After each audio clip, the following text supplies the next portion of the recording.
How's it going, people? Welcome back to the channel. Welcome back to the Big Six. Apologies for the lateness yet again. Obviously, as you can see, TOBS is running a bit late. We thought we'll wait for him, but he said to go ahead without him. He'll be here in 5-10 minutes max. And everyone asking for a THUGGEry intro. I did let you know last stream is going to be out of action for a couple of weeks.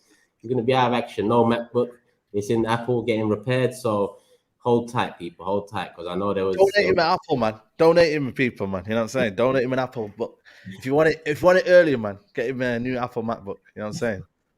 So yeah, man. Certain people are missing out, man. Certain people, I was waiting for it because it could have been a nice one. Because I see Matisse losing his head on his stream. So yeah, man, it could have been a nice one. I can't lie. He's had enough. I mean, not much has gone for Chelsea Matisse this season, but this couple of weeks, yeah, definitely THUGGEry missing this is gone for you, brother. Don't ever not be grateful for life. Be grateful for life. You understand? Be grateful for life, yeah. Yeah, it is it. You could have got a little sign as well this week. Not gonna lie. Nah. We were good. You really wasn't. Yeah, we were good, man. We'll talk about it. Yeah, you know what we'll do? We'll start with United, because United got left to last show, and a few United fans in the chat were upset about it, saying we're not talking about United enough. So we will talk about United, because I think United deserve to be talked about as well. I'm not even going to ask the question anymore. United are in the title race. I'm not even asking. You just putting it on us, guys. Is that what you're doing now? Not even asking. GRIZZ, do you agree? 100, man. What do you mean? You're right. I like that Turkish style. We ain't asking anymore. You in this race. You in this race. You in this race. Calma. Nah, no more calma. You are not going to tell us to calma nothing. You love to get hyped. You're Come on, get hyped. You're in this race. Bro. You love this. This is what you're about. This is what you live for. This is what you live for. Get hyped, bro. I even saw you on Twitter. Do you know what's so funny? To see SAEED and Culture Cams' interactions on Twitter. Because SAEED is like, should I start a revolution? And Cams is like, no, please, shut up. It's like he's trying to keep him in check all the time. He's trying to be listen. You know what? Yeah, I'd love to be excited. I'd love to talk about a title race, but listen, we're just enjoying it. That's all I can say right now. Like, life is good at Old Trafford. You know what I mean? We're winning games. Things are looking good. We're in 4 competitions. But I do think the overloading games, the fact that we are, I think for me, in terms of what Ten Hag is doing with his squad, with the injuries we had, listen, you can go and get the violins out. You can. He is literally working a miracle with the players that we've got. And I think for me right now, all I can do right now is just be positive about what we're doing. And we're winning games. But I just don't believe we're in a title race just yet. I don't think so. Like, you may say it's mathematically possible, of course. But do I believe in the title race right now, live right now, the 20th of February? No, because we're still in 4 competitions. And I think ultimately certain games would have to maybe prioritize for certain other games. So I can't lie, we're enjoying ourselves. We're scoring goals. The team is for me, when you look at Ten Hag and you look at, we can look at Graham Potter and we look at, the money he spent. Look at Ten Hag. Yes, he spent money, but look what he's done with the team, man. Certain players are playing above their level. Look at the way he's revolutionized Rashford. Look at the way he's doing with certain players in our team. You know what I mean? You're looking at Luke Shaw's revival. I know it's a revival 200 of his career or whatnot, but we've got an identity now at Old Trafford. And I've said for me, when I look at Man United, I'm actually like so happy this is now happening. We've got a manager who apparently failed the Tottenham job, you know what I mean? Because he apparently didn't know certain situations and the philosophy of the football club, So it's mad. And I'm just kind of happy with. I don't think he did fail that job, by the way. What was I hearing then? Are they fake reports then? Or? I don't think they're fake, but I don't think he failed the job. He signed a new deal. With someone we wanted. Signed a new deal. Yeah. I wanted to look. I didn't want to interrupt because that's rude. And B, SAEED, if he deserves this. SAEED deserves this. Man United, fuck Man United. But SAEED deserves this, right? I'm not gonna lie. So let him speak. But what I wanted to get the rest of you brothers, right? And I'm surprised that you lot didn't go for him. Like, how's he calling Ten Hag a miracle worker after spending 300 million odd, right? In a season where everyone's playing shit, right? Oh, okay. That's our fault. No, it's not your fault. A miracle worker? He's making players play out of their You got good players that have been bought for a lot of money. I wouldn't. Yeah, so I wouldn't call it a miracle because I think what Leicester did was a miracle, right? He's doing a good job. I think we need to be careful with the word miracle because miracle is what Leicester did. But great job. You see, when Manchester United had their lowest finish last season, it reminded me of when we finished and where we probably will finish this season, right? 10th, that wasn't the level of the squad. So when you go up from that, I think there has to be a little context on, that's not where you should have been in the first place. It's the same thing I said for Arsenal with Arteta. You were 8th and then you finished 5th, but you should never have been 8th. So I don't think it's a miracle. But I have to say, as a Chelsea fan, I am very jealous of Ten Hag and what he's doing because the guy is cleaning up shop in every department. You need him to be the top dog behind the scenes and be authoritarian and get rid of certain individuals like Ronaldo. Check. You need him to put a system in place that doesn't rely upon constant training ground, 1 game a week like we had with Conte when we won it. No, because they got 4 competitions to juggle at once. Check. You need him to deal with, players that are out of form or mental, potential mental things going on behind the scenes with Sancho making decisions. Check. Brother, the man is doing everything he has to do. And 100%. It's like, and then he's also still not calling it a miracle. I'm not calling it a miracle. Yeah, but that's what all I'm saying is that they're where they should be. They're where they should be with the squad they have assembled. With the money they've spent, the squad they've assembled, they're where they should be. The team. That's right. The reality is the team has been so underperforming for so many years now. They're just where they should be. With the level of quality they have, the recruitment they've made, they are where they should be, and that is in a title race. I don't know how you can suggest you're not in a title race. I think the title race is ahead of schedule. Let me finish. You're 3 points behind us. Your consistency so far has suggested is better than ours. You're performing more like title contenders than us right now. So how can you not be in a title race? No, but let me ask you a question though. I want to go back. Did you pick Man United to be the title race this season? You did? Nope.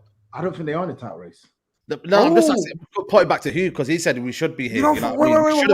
Why don't you think they're in the title race? What going with that one? We watching the same teams, right? When we watch Man City, they could be in the title race. That's a different question. But mathematically, yeah. When we're watching Arsenal, Man City, and Man United, for me, there's a clear gap in quality. That's why I don't think they're in the title race. I don't think. And then when I look, I don't think it's that. But go on. Not this season. I do think it's that. I think it's competition to me more than anything. I think it's there's a clear gap in quality. I think Ten Hag has done fantastically well to get you guys to where you are at the moment. But I think there is quite clearly a gap in quality when you compare Man United to like Arsenal, for instance. Yeah. And then I think it's the same can be said for Man City, despite their inconsistencies. But when you look at the amount of fixtures Man United are playing, when you look at the squad, the lack of strength in depth, forget about he's using Weghorst as a 10. The strength in depth. When you look at you like it, by the way, Toby.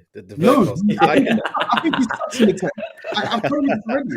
You of all people should be. You're the football man. This is why I'm quite disappointed. Exactly, I am a football man, and I had to tweet you. Man, and you can't appreciate what Weghorst is doing. He's not good in the 10. He's terrible. I think he's doing well. I think it's for pressing reasons, is it not? His pressing reasons. He drops in the little middle of the part. He allows other players to play. What you see in Rashford? He gives them permission. He gives them permission. Rashford. Allow Rashford. You're allowed to play in the middle. You're allowed to play. Gives them permission to play. I am the guy. I'm gonna rep Weghorst, man. Any United fan, they can. You're gonna rep Weghorst. Oh, okay. I'm gonna say. I'm gonna give him flowers. I'm gonna give. To be fair, you did call him Berbatov, so you kind of have to rep him. Well, I have to, innit? Yeah, Weghorst is the man for Ten Hag, and I love his role at Man United. What he gives us, the constant pressures up front. We were blasting Ronaldo last year, and we could say Ronaldo scores all the goals and whatnot, but Weghorst, he might not get the goals, and Ten Hag's the reason why Ten Hag brought him. He knows what he can provide for the team, and as a team, he is not the negative for it. He's actually a positive for the team. He's not becoming a negative. If he was a negative, I would have come the Weg out of him and just call him Horse. So nickname. I'm just going to call him Horse from now on. Horse, just Horse. I think the guy. I just want to make one statement, Matisse. One statement, and I'm going to start. So by this logic, when Eriksen is back, when Casemiro is back available, I want you to say that you want Weghorst to play 10. I want you to say when these players are no, don't shake your head. Don't shake your head. No. Put your finger down. Because if he's doing such a great job, you deserve this, man. Let me finish. If he's doing such a great job in 10, when your players are back fit, I want you to say he shouldn't be dropped. That's not how it works, guys, am I making sense here? If a player is playing well, like Eddie Nketiah, when he was banging in those goals, what would they say when Gabriel Jesus was back? They said, no, we might play Jesus on the left. Hold on a minute. Eddie Nketiah up top. Opinions change.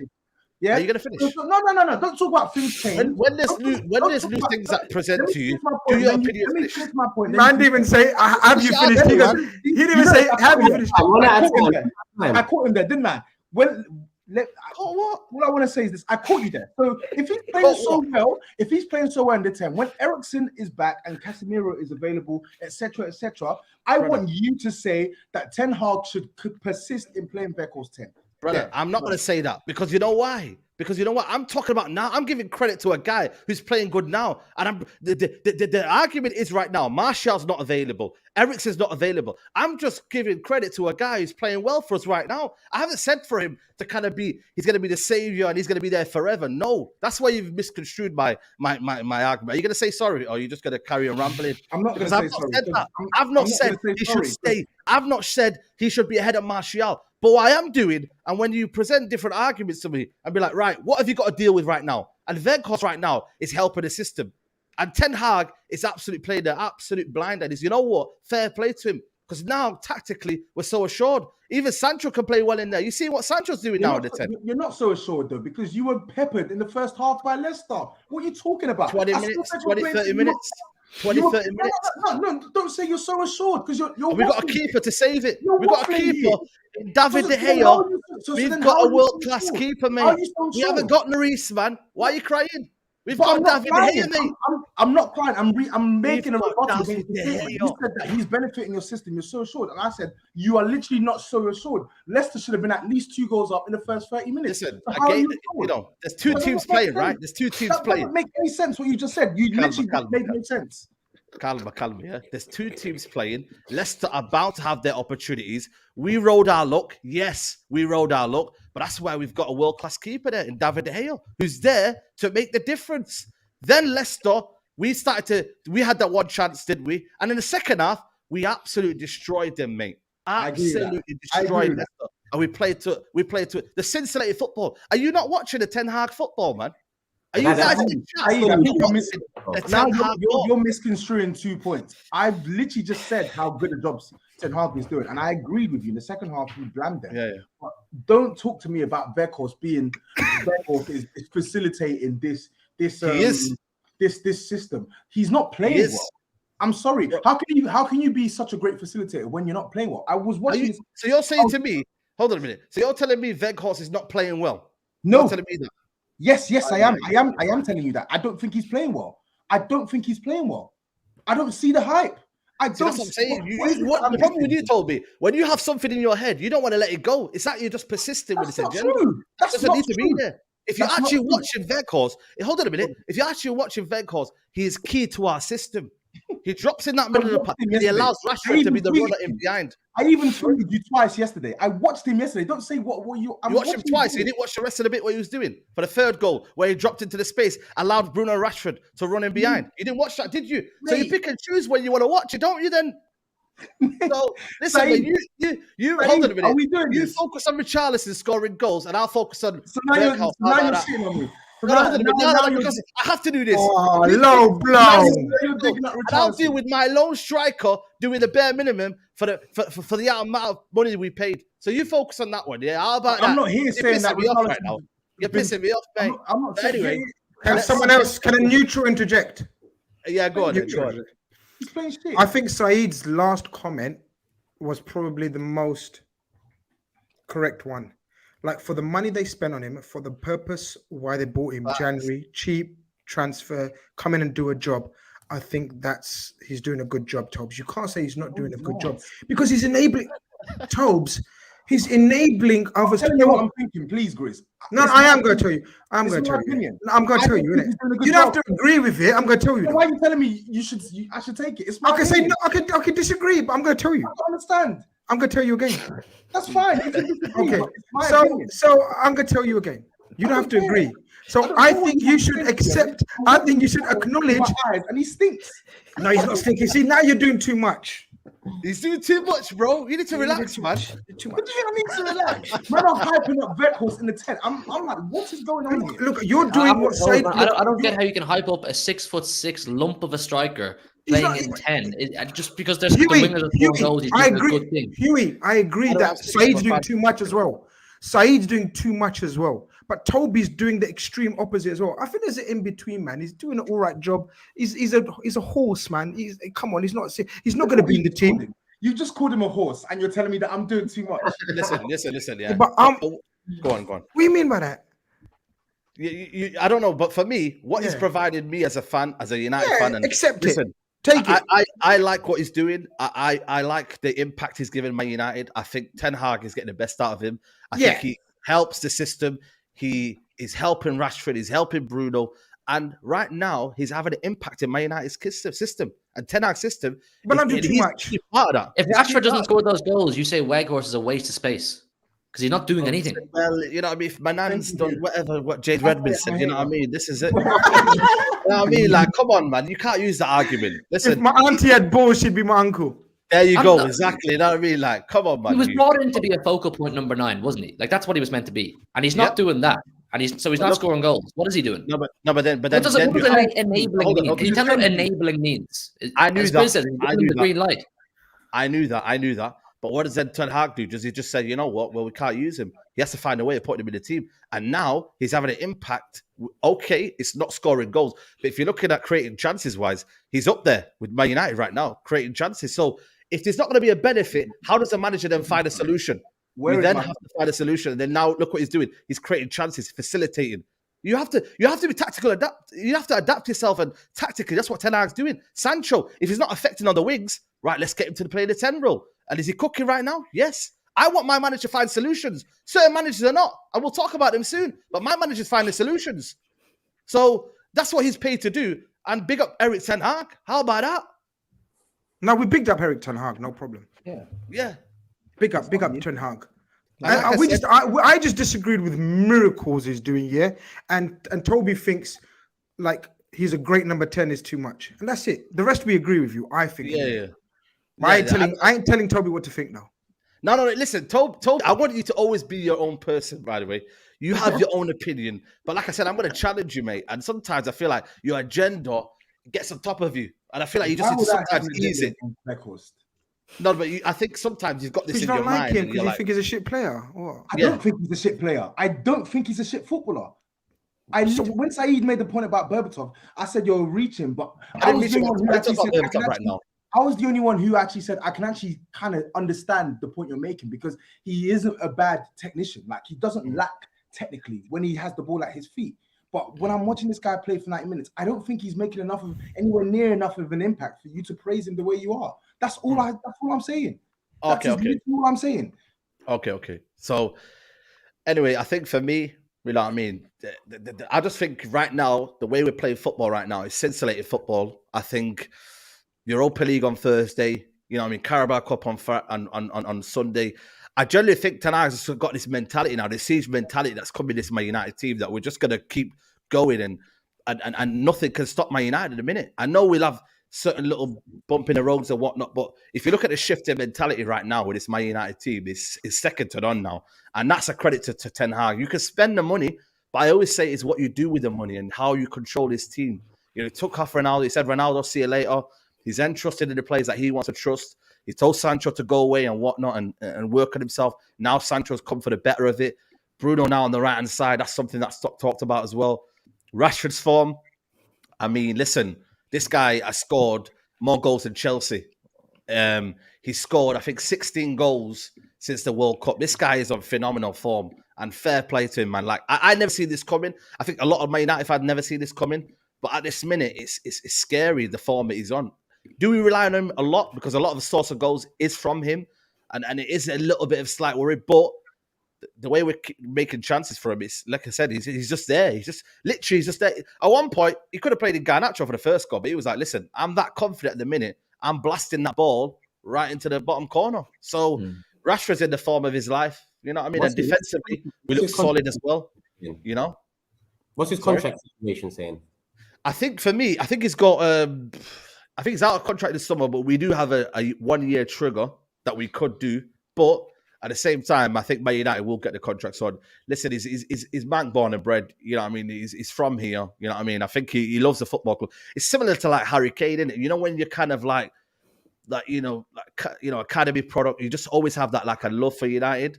I think he's the same as well. So I think he'll stay for me because you could go PSG, but you won't get the same love at United, mate. You won't. Like the fans love him. So I think he'll stay. I think he'll sign a contract. I think he'll probably be the highest paid player, to be honest with you. So I think United will do everything they can. He's almost like the franchise player for United now. Now he's the franchise player. It's Rashford FC, brother. Rashford. There you go. So he's that franchise player. So he's wearing it. He's wearing it well, man. The guy is inevitable at the moment. Like you can hang your hat on every Man United game. This guy is banging in a goal. And the momentum is just carrying him. Do you know what I mean? Now he's just in the thick of it, and he just can't stop. It doesn't matter if you play him at the 9, you play him off the left. If you ask him to come in off the flank and score from there, he's giving you long ranges like against Arsenal, some headers, some tapping, 1v1. So he's cleaning up shop, man. Cleaning up shop. I'm kind of happy for him. As much as I hate Man United and I don't like to see rival players doing well. I think him, Sancho, and Saka, obviously, for what they went through at the Euros, to see them all kind of shining. And Sancho, like, I know they're very heavily dependent on Rashford right now, but Sancho is slowly creeping up and getting back into things. And this number 10 role that he's playing, I think I said it a few months back. So wait, hold on. With the lack of pace and more combination play, that 10 role maybe actually will suit him really well. I said that on SAEED show. Do you remember I said number 10 Sancho about a few months ago? That's his best position. But what's this? All this number 10s at Man United suddenly. So every number 10's playing well for them. Like how many number 10s they're playing with? Well, Bruno's playing off the right now, isn't he? Bruno's playing off the right, which I don't think is bad. Again, the way he kind of plays. I don't know, man. I want to look at Bruno's average position. I'll be very surprised if it's wide right. I think he might be more inverted. I wouldn't say he's not. The three number 10s were bigged up there. We've hyped up 3 number 10s there, man. Sancho off the bench. I would say Bruno is like a right attacking mid, as opposed to a winger. He's more of like a right attacking mid, so he's gonna be right central, right? But I actually think Bruno. I've been quite impressed with the majority of Bruno performances. He has been. Under Ten Hag in recent months, man. And I do think like love him or hate him, right? One thing you can always guarantee with Bruno in absence of goals is he is decisive in the final third, and he actually from set pieces or in specific zones he puts the money on a plate for attackers, right? You look at the pass for Rashford for the first goal, you look at the chance for Dalot for the second goal, man. Like in those positions, more often than not, he is actually cash money for Man United, man. And I don't know, man. I know he's a haram footballer sometimes, but I've actually got a bit of a soft. I've got this love-hate relationship, man. I've said it before, like you know what I mean. It's like my arm, mate. One day you love it, one day you don't, man. And I've been open and honest in saying that. You know, he's a frustrating footballer. But when it works, and when you're in the final transition, as you talked about, Toby, he's devastating, man. You get me? Like, go on. I think as long as the play's not going through him. Constantly, because he can, like you said, he can be very frustrating and he gives the ball away a lot sometimes. But they said it in the chat, he's playing in this like Eriksen / De Bruyne, you know, Eriksen at Tottenham, that kind of role. And it's still central enough to take your shots, and you're not expected to dribble and take people on, but he's not the epic. It's not going through him, and you'd much rather see the play go through Sancho or someone like that than you would with him. So. Yeah, you're right. Ten Hag is making it work. Do you know what I mean? I don't think this is his final. This is definitely not his final product, but look what he's doing with what he's got at the moment. Especially with Casemiro out, because a couple of weeks ago, all United fans would have thought with Casemiro out, we're dead. The fan, and I kind of get what I get what Told is saying with the Weghorst thing as well, because in the first half he was more the 10, and United were getting run over. In the second half, Sancho comes in and kind of plays that position, and that's where United kind of take over more. But Rashford goes without saying. Sancho and Bruno Fernandes, though, they've stepped it up recently, more so Bruno Fernandes in particular.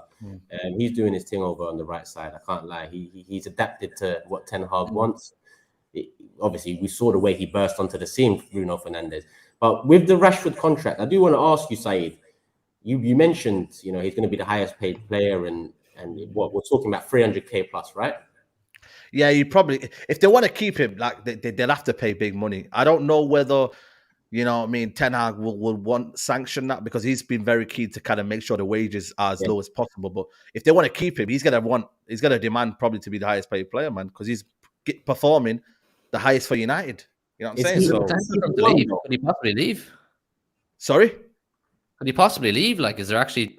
I don't, you know what it is, yeah? You know when you get that certain player, like you think, oh, he's going to leave, innit? Like, you know, I reckon he leaves. Like, I don't think with Rashford, like, there's never been a point where I thought, yeah, he's leaving the football club.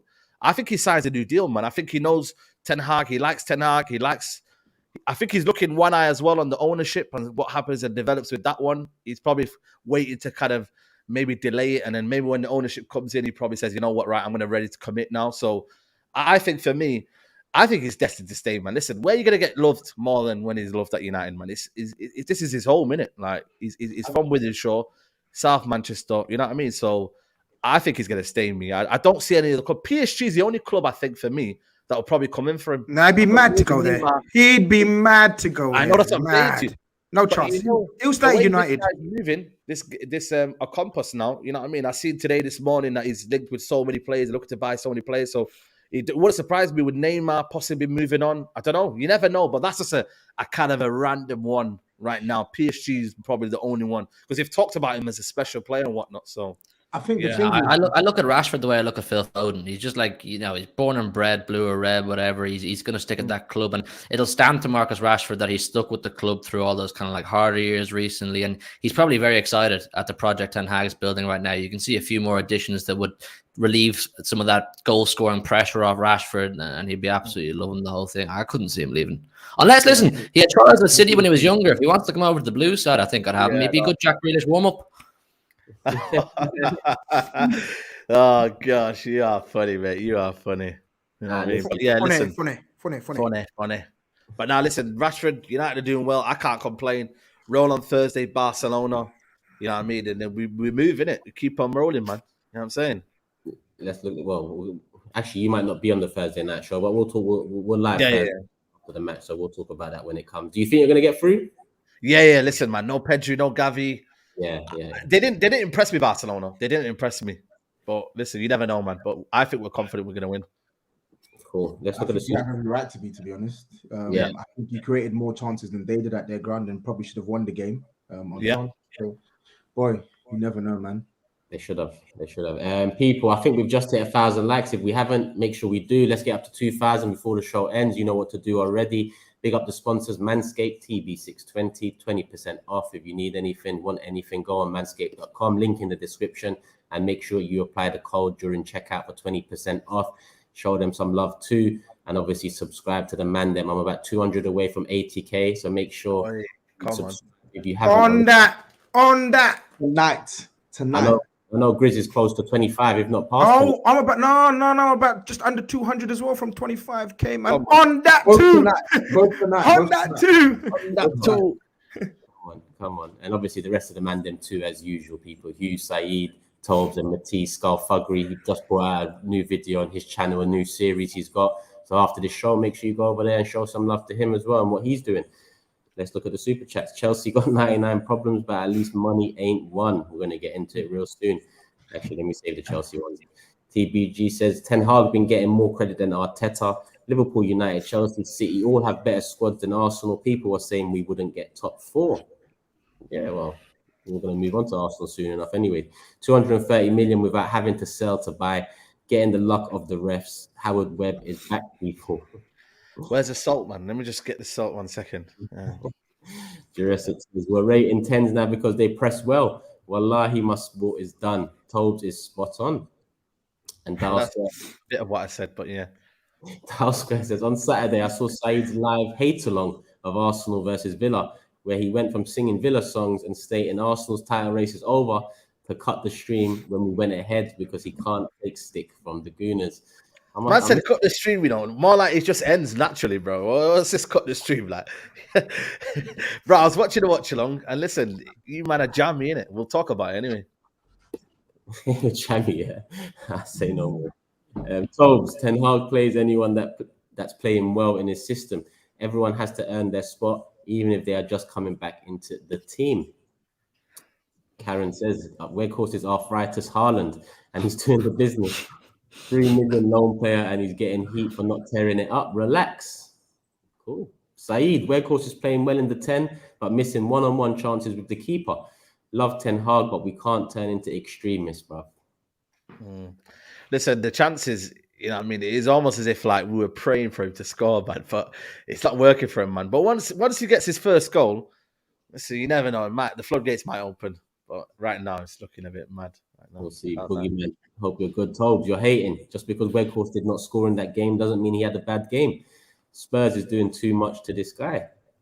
I don't think he said he had a bad game, though, but yeah. X4 says if he stunk, Ten Hag won't play him. Wow, job has changed. He indirectly involved in 2 goals.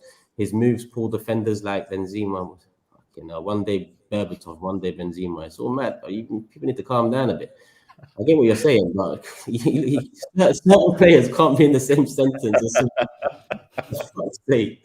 D says Man United spent 72.9 million on Sancho, plus 82 million on Anthony, over 500 million on the whole squad. United fans have said Ten Hag over Conte, Rashford over Mbappe. Why are they not in a title race? Well, a few of us do think they are in a title race. That's a great super chat, not gonna lie. Ronnie says it's not about the gap in quality. United are in the race by default because of the price of their personnel, coupled with form. Firm it. Interesting. If you are a United fan, you will know our player robbed Bruno of an assist game. Bro, I don't know what you're saying here, my bro. I'll be honest with you. Ten Hag is preparing his players to play in different positions, which is very weird and dangerous for opponents. Rashford's contract situation is similar to Saliba's at Arsenal. And Maha says no one predicted United to finish top 4. So in that sense, Ten Hag has worked miracles. When you consider how far we have come in a few short months, that's fair. But then Eddie Howe's performing miracles. Arteta's performing miracles. De Zerbi performing miracles. Who's Fulham's manager at the moment? I forgot. Silva. He's performing miracles. So, yeah, I get what you're saying, but it is what it is. Ten Hag is playing Weghorst for a reason. Ten Hag knows a little more than you, Tobes, and Hugh, all due respect. Anyway, Saeed, please stop bringing him up. Karma. Listen, I'm here to just give him some, you know what I mean, some credit, man. That's all it is. Sat pieces off topic. Peeps come from GRIZZ in the comments saying he talks too much. He and the entire Big Six panel are elite. Don't like, don't watch. Big up all. Big up, man. Big agree. You already know, man. You already know. I don't business. Charles says, big up everyone. It's interesting. Rashford actually has 20 plus goals in 3 out of 4 seasons. The Ronaldo signing was so wrong for many reasons. And the last one here on United, Gareth says, United still in 4 comps, but only thing they will win is the most disliked team in England. Well, that League Cup looks pretty certain now with the way Pope is moving against Liverpool. No Pope in that game. And they're missing someone else too. I can't remember who it is off the top of my head. But yeah, United should get the League Cup under their belts. But we'll see. Let's keep it moving. We might as well move on to Liverpool next, GRIZZ. Big win for you lot. Cut the gap to top 4 to 6 points. Game in hand on Newcastle as well. So that top 4 hopes that you've kind of held intact for a little while now, they remain. Amen. Yeah, bro. It was a weird game because we started off off with Alisson saving our asses again. Almiron having a chance like in the first couple of minutes. And then after that, do you remember, guys, I was saying, like, I don't know what a Liverpool goal looks like. I don't know how we're going to score a goal. Like, how are we going to put a move together? I don't see no chemistry, no nothing. Suddenly, I saw 2 goals that reminded me of the legend, the king that is Sadio Mane. Like that first Nunes goal, that could have easily been Sadio Mane. Trent finding him, Sadio making a run from the left inwards, controlling it and blamming it. That was such a Sadio Mane finish. Just like Nunes, Sadio Mane wasn't a great finisher, you know. He was an instinctive finisher. And that was an instinctive finish. He deserves that goal, man. He's been getting, obviously, we know the pressure he's under and whatnot. And then the second goal, bro, that Salah, Mohamed Salah. People want him to do things outside the box. I don't know. Matisse, I'm looking at you. Don't go anywhere. People want him to drop in the 10, play make, this kind of business. Bro, that kind of pass I saw last was from Fabregas when he put it on whose plate? Andre Schürrle. Bro, that first time pass, it's not been talked about. And I don't think it's been talked about match of the day because some people don't know what they're watching. But us as the Big Six panel, we know what we're watching. Us, Big Six, we are football people. Match of the day mans don't know what they're doing. So no one gave him that much praise for it. I want to hear some praise for Mohamed Salah in that pass because that was delightful. Mashallah. Yeah. Delightful. The pass was cold. I wouldn't compare it to Fabregas's one, but the pass was cold. Yeah, no problem. No, of course you wouldn't. You're an Arsenal fan and you're a hater. Of course you wouldn't. It was done for Chelsea. I think you just. I think the trend was probably arguing that. Yeah. Okay, no problem. I could take that. But yeah, look. After that, it's weird. They went down to 10 men. I would have preferred if we got the third goal because Mohamed Salah was through. He would have scored third goal. I would have preferred 3-0 and 11 men. 10 men. We've got a horrible record, you know. We ain't scored against 10 men the last 6 times. That's madness out there. It was not for want of chances. We had chance galore, but we just couldn't finish them away. And they played well. Newcastle ain't a joke, people. 10 men or 11 men. They ain't a joke. And we all knew at the start of the game how hard it was going to be. But yeah, small steps. Nothing's different majorly, apart from the style in midfield.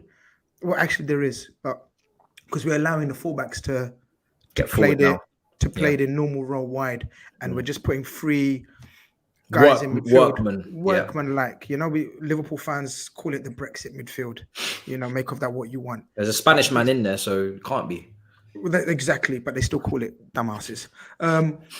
But in terms of the energy and the work rate, and young Bejitic is doing bits, and the front three is where I'm a little bit. Because the interplay and the link up play was much better. It's almost like it's almost like Gakpo is being groomed into being this Bobby Firmino role. I don't think he's a patch on it yet, but he's got something. And I've always said to you guys, even though I don't rate him overall, I told you, look, guys, he's going to score goals and he's a good finisher. That's what he has got. If he can evolve the rest of his game to work with Nunes and Salah, holds him in good stead. We saw returning of Bobby and Jota, which is encouraging, and Virgil van Dijk. Dare I say it, little bit back. But overall, it's not, as we've discussed, it's not about the performance now. It's all about points, and then points give you confidence, and confidence makes you play better. So we played better than Everton. Now we got the stiffest test, Real Madrid, like who own European Cup. They own the European Cup. So, and then we got Crystal Palace away. So it ain't easy, but we keep going, and little bit. You understand? Little bit. That's all I'm saying. Dave, you know what with Liverpool, because I didn't get to watch the match in full, right? But I do, like, we've been quick to criticize him, and I want to give him props, man, because I didn't get to speak on it with Everton. I've been really impressed with what I've seen from Darwin Núñez in the last 2 matches, man. I felt against Everton, he was a driving force, like constant thorn in their backside, man. And I feel like even pause. Even though I do always you from every time from why? Relax, bro. But you know the point I'm making, right? Even though I think that I felt like Everton were a bit too naive, and Newcastle in terms of not recognizing the threat that you guys carry on the counter. I want to give props to Núñez, man, because like I feel like he is. It's like, you know, like when a team's in a rut, right, and you got a player who's trying to do everything in their power to try and change their fortunes. I think he's trying to do that for Liverpool right now, and Cody Gakpo as well. He's in the goals now. I remember after the Wolves game, I felt like there was a bit too much criticism on Gakpo because I feel like people were overdoing it, over-egging the thing with him, and now he's off the mark. They've been overdoing about Núñez as well, Tobes. We know realistically people are overdoing about Núñez, man. Yeah, 11 goals, 4 assists February in his first season in a shit Liverpool team. Come on. But Grizz, it's more case on the expectation, right? And it's not even. I think it's more in the case of expectation of what he's meant to bring for Liverpool and his erratic performances over 90 minutes. Like he can have so many chances, he won't stick them away, and then the lack of technical security as well. I think that's what has concerned people a lot with Núñez. So I don't even think it's been harsh. I think sometimes some people go over the top, but I don't actually think it's been harsh because I've seen it firsthand in these games where like it just looks scary. But in these last 2 matches, the doses I saw at Newcastle and then the Everton game in full, I've been really, really impressed with him. And then of course, Alisson, I know he had a nightmare against Wolves, but this guy has been your best player this season. And I don't want anyone to tell me different. Alisson Becker has been Liverpool. You're not going to hear it from me as well. You're right. Alisson Becker has been Liverpool's best player this season. And I actually shudder to think where Liverpool would be. He was huge against Newcastle. So clutch. That's why I don't think the performance wasn't as great as I don't think maybe it was that good. fans are making it because they had chances. Newcastle. Who's making it though? I didn't make it great. I said it's okay. Again, I'm not saying you. I'm just saying in the grand scheme of things, I don't think Liverpool can take a lot from. Yes, it's 3 points. Yes, it's 2 wins and a bounce. But I don't think it was the performance isn't quite there yet as a full 90 minutes because Newcastle was still causing problems. But I want to give mention to Bajcetic. Listen, I think you got a player on your hands. Really, that's who I think deserves the credit. Not listen. The striker's got some goals, which is cool. Yeah, which is nice for them. I think Nunes is justified to a degree because of the amount of chances he's missed. He's missed a lot of chances, and he's had big opportunities. He's got 6 league goals. So I wouldn't try and dress it up to be like he's been overcooked. I think he's been cooked fair, medium cooked, not overdone. But Bajcetic, that brother, what is he? 18. Bro, he's responsible for the transformation in midfield. It's simple as that. He's responsible for the majority of it. And the fact that he is responsible for it is mad. Transformation already, though, Matisse? No, okay. Maybe too soon. Maybe too soon. Yeah, but whatever it is. I think whatever difference is going on in that midfield, I have to give him the flowers mainly because he's brought the energy, he's been press resistant, forward thinking. He first of all, he was put in that sitter role. And I felt sorry for him because I felt like he had to hold it down for everyone. It was just almost an impossible task, especially next to Thiago, who we know defensively is not really going to give you too much. It's like an Eriksen in the double pivot with Casemiro. It's not going to give you too much. But now they've moved him to the left side. And with Fabinho and Henderson, it's back to the old days of covering the fullbacks. He's been brilliant, man. And I think it was his role for one of the goals. Unbelievable. Yeah. Unbelievable. Second goal, I think it was. Yeah, as I said, look, that midfield yesterday was the closest that we've had to Fabinho, Gini, and Henderson, which was no frills, basically. Henderson doing his thing on the right, Gini doing his thing on this side. And you're right. I'm still not convinced about Fabinho. I know people came at me and said, yo, you said he's dead. I don't think he was great still, but we're seeing a little bit better Fabinho. I still think he gets bypassed too easily, but he's getting braver on the ball, which comes with confidence. And especially when you keep including, that's 2 clean sheets. I know SAEED saying there's nothing too much to take from Liverpool. There's 2 clean sheets against Everton and Newcastle. You know what I mean? And from a team like Liverpool, where we can't fucking keep a clean sheet to save our lives, conceding 3 and 4s to Brighton and Wolves and whatnot. And suddenly we've got light. Because I told you, I couldn't see light at the end of the tunnel. When you can't see light, you panic. I'm claustrophobic like that, bro. I don't know about you. If you can't see light at the end of the tunnel, I'm shitting myself, brother. Do you see the top 4 light? Do you see the top 4 light? You know what? Relax in it. Calm. I'm getting in it. Don't bait me too much in it. Don't. Relax, you know what I mean? But I can. All I'm gonna say is I can see light at the end of the tunnel, and I'm gonna keep 6 crawling. points behind. I'm gonna keep crawling. We're crawling right now. We were dead on our feet. Now we've started crawling, and you resurrected us. Man. You resurrected. Kill us. You know what they're saying? You should have killed us because we're not dead. Well, it's a big step in the right direction, isn't it? A win in the Merseyside derby, a win up in St James's Park. I mean, St James's Park's not easy, Hughie, man. You probably did think there for a while that top 4 was completely out of the equation. Yeah. You must feel a lot more optimistic about it now. 100%. I thought we're dead, Hughie. I thought we're dead, man. I thought looking at Everton, we've got United and Wolves to come again, Palace away. I thought I can't see a goal, never mind a win. So, it steps in the right direction. But the wild season means Spurs that we've been smashing every week are 4th. And we're 6 points behind with a game in hand. It's mad. 7 points behind with 2 games in hand. What, 7? You're in 4th now. Yeah. 7 points behind with 2 games in hand. Lord have mercy.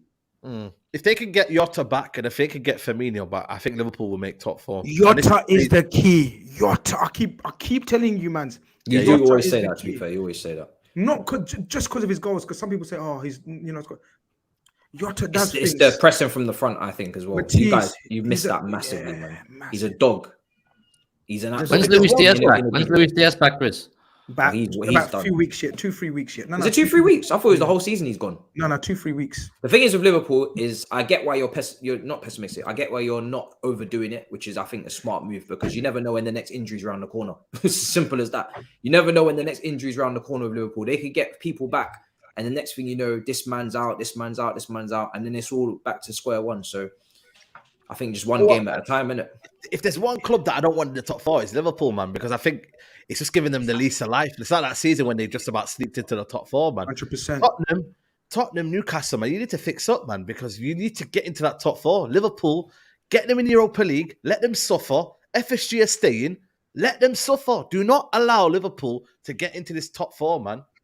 Please, guys. That's a good point. What did you make of that, Grizz, that news? I would love that, SAEED. It's not a total shock because they've been looking for investment since, wow, God knows how long. The reason why it came out, because David Ornstein, one of the best journalists, I think we all agree, out there right now, got access to information that we would be willing to sell if they get the price. So David Ornstein broke that news that we're for sale. Liverpool never directly said it. So then they had to respond to that article because that caused mayhem over social media. Oh, Liverpool are for sale. So then obviously Liverpool put out a statement, said, yeah, we're open to investment or a sale. But obviously in that ensuing 3 months, they haven't had an offer that they seem or deem enough. So they're going to hold on. Simple as. So yeah, man. As long as though, but people are saying, "Oh, you must be gutted and we're dead." People forget how Liverpool got to the top. We didn't get to the top by having new owners spending 500-600 million. We done it smart, and FSG was smart. Now, what we wanted, a lot of fans, what they wanted was FSG to spend more on the team, and if they don't do that, they will be. I don't know if you can hound out owners these days, but they will be under huge ridicule and pressure. So they have to find investment, and that's what they're looking for. And, you know, hopefully they do. They will. They said, obviously people have forgotten that part where he said we're very close to getting investment. And that's what we needed. We need investment in the first team. The streets are saying, man, that Liverpool. Yeah, but you know, I'm not from the streets, innit? I don't, you know what I mean? I don't business with streets, man. I'm a serious. You're not from the streets, man. But the streets can talk. Streets can talk, innit? Yeah, the streets can talk, but the streets were saying that nobody. Keep that for the streets. Keep that for the streets, man. Keep that for the streets. We're serious people. Alhamdulillah, we're serious people here, man. Streets. Keep that for the streets. Let me talk, man. What do you want me to say? It's mad how all the Liverpool fans were on that bus and they were serenading, you know, the Glazers and whatnot. Life is humbling, you know, Liverpool fans. 100%. Your club is. Hold on a minute. Can I finish? Your club ain't attractive. I'm sorry. You're not that team, man. We're getting Qatari owners soon. Like, you man, stick with FSG, man. You're not getting Jude Bellingham. Like, so listen, Ten Hag said it, man. Era's come to an end. You know what I mean? I hope you don't get top 4. So you said, you're muddied. You're muddied, man. So you've made 5-6 statements. I thought you made 4, but you carried on. Yeah. Shall I carry on? I've got one statement. So you had it. So I'll address it all together because everyone. I just find it hilarious, Grizz, because I recall not too long ago. You know, sometimes Grizz is usually on the money. Grizz Khan TV, they're usually spot on when it comes to breaking news, right? And a month ago, I think it was probably like a month ago, it was all of this talk on, oh guys, it's on the hush hush, but Liverpool were in talks with the Qataris. Life is good, and then I saw Sheikh. Do you remember when there was a photo on Instagram? I'm gonna get it. Someone put a tweet of me with you, the Sheikh, right? Sheikh Khan, right? Fast forward a month later, and the Qataris who were supposedly buying Liverpool have now moved on to Man United, the bigger fish, right?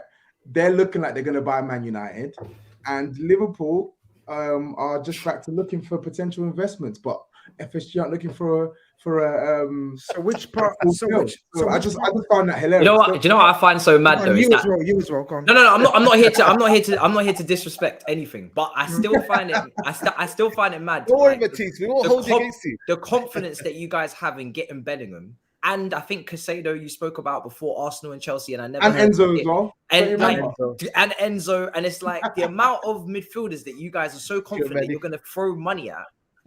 Without this situation resolved, is FSG gonna fund this? 100% with investment, yes.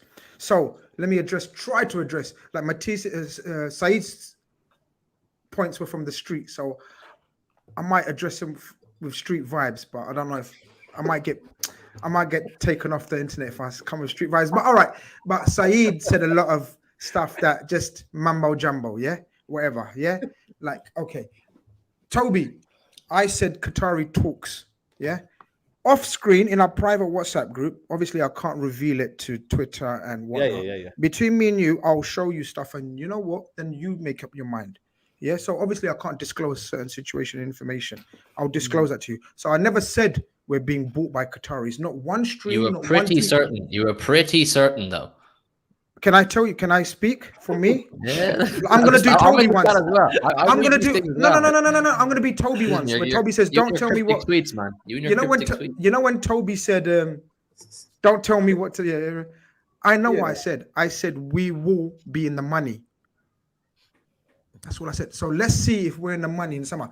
Jude Bellingham will be a Liverpool player. I've said it before. I've said it then, and I'm saying it now. I'm saying live on stream. How many we got, Turks? How many we got watching? 8.2. 8.2K. Press the like button right now. Go and subscribe to Football Carnage. I need to get to 25K. Jude Bellingham will be a Liverpool player. What more do you want me to say?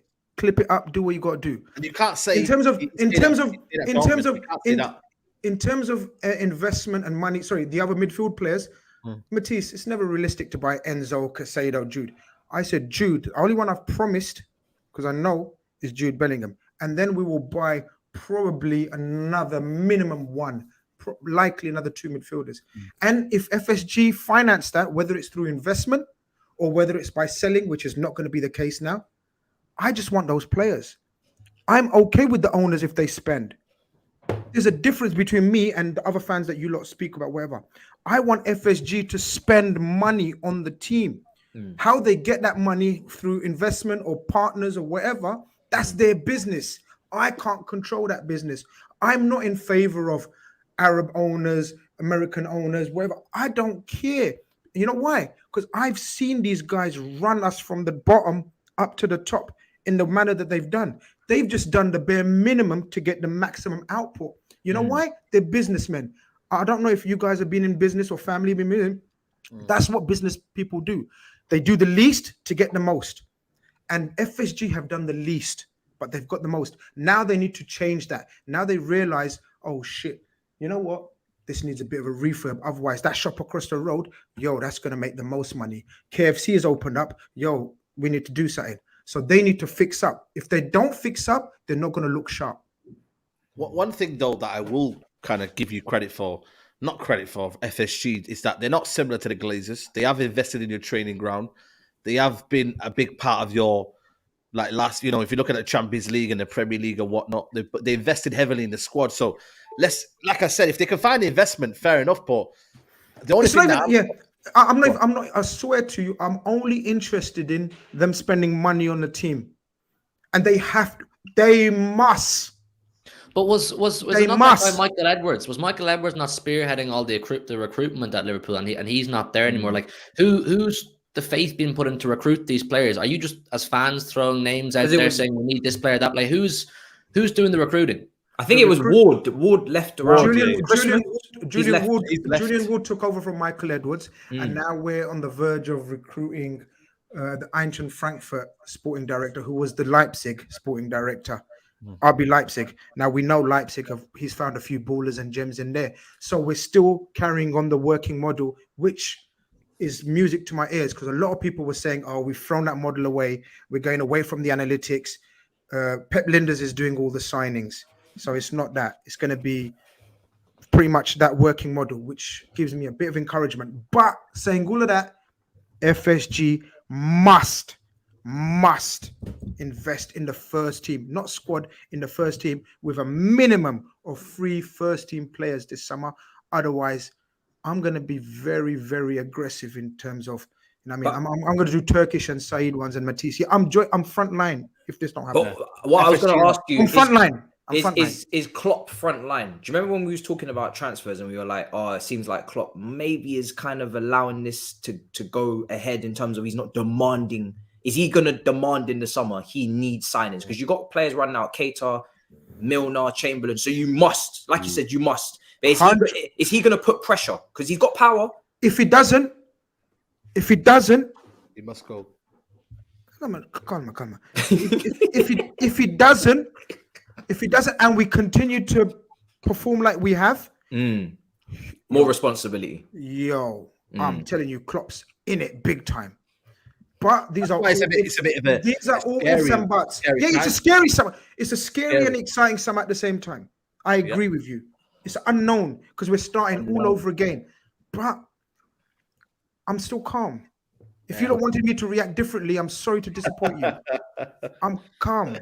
I didn't expect anything other than this. You're very calculated, calm, composed, press resistant. But I'm saying I'm front line if they don't. Yeah, I'm doing streams where spits front line like SAEED. Front line. Listen, if they don't do what I've just said, I'm gonna be spitting in my laptop and shit. Listen, you know, Matisse. What do you mean by that? Wait, you think I'm joking? Turn off the camera now. Turn off your camera. I'm gonna be shouting. My camera. Turn off your camera now. Just 1 second. My camera. Yeah, turn off your camera. Yeah, I just want to apologize, everybody. That was not, we didn't mean for it to say that. Sorry. But yes, put your camera on now. What do you mean by that? Matisse turn his camera on. Sorry, I thought he was talking to me. Yeah. I'm gonna be going wild. I'm gonna be going mad. I'm gonna be spitting feathers. Forget about what you're gonna be doing. If this doesn't happen, you're going to get flambéed on this show. You are going to get flambéed. You see Michelin style, yeah? There's gonna be blue flame. I don't know that. You don't think I know that? You know what flambéed means? You don't think I know that? Flambéed on this show. I agree. I know this. You know that word doesn't come out the dictionary often. It's very rare. I know this. I'm gonna get it. Let's look at it. No matter what. Let's move into super chats now because we've got a few on Liverpool. Jason says that looked like Liverpool. That looked like the Liverpool I was scared of. That front line was humming. I think 4th to 8th are stumbling this second half, and Liverpool can get top 4.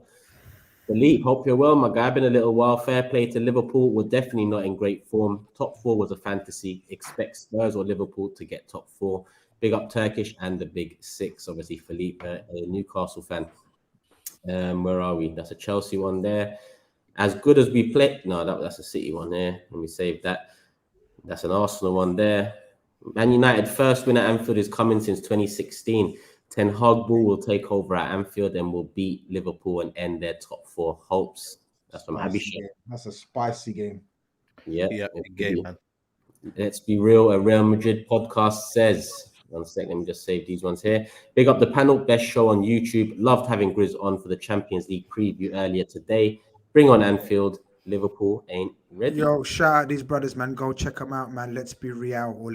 Sorry, Real Madrid podcast. Go and check them out, man. They're safe people. Big up. Come on, love for the love as well, man. Appreciate the kind words. KM says SAEED's getting too excited. Joining Hussam's spaces. We are getting Jude, and no way you're getting Mbappe because you're getting Qataris. Mbappe's mum is a Liverpool fan. Is that Manta? Isn't it Mbappe this? No, she is, Mbappe's mum's a Liverpool fan. Oh, is it? Yeah. Okay. I don't think that's really relevant, though, is it? Yeah, no, it's not relevant. No, it's not relevant. Everyone's parents are Liverpool fans, apparently. Bellingham's too. Like, it's mad. Yeah, it's not relevant. But it's going to be relevant when, I don't know, have I made a bet with you? Are you buying me a kit or shin pads or something? I think it was Big Steve you made a bet with. Yeah, he's buying me full kit, but didn't Hughie fall for nothing now? Damn. No. I want to know why you're so convinced Bellingham's going to Liverpool, because I'm seeing contrasting reports. Once it's done, then I'll show you. I'm not allowed to show you right now. But I'm going to show Toby something. Show Toby. Mm-hmm. Check your WhatsApp in about a couple of minutes when I find the things. Calma.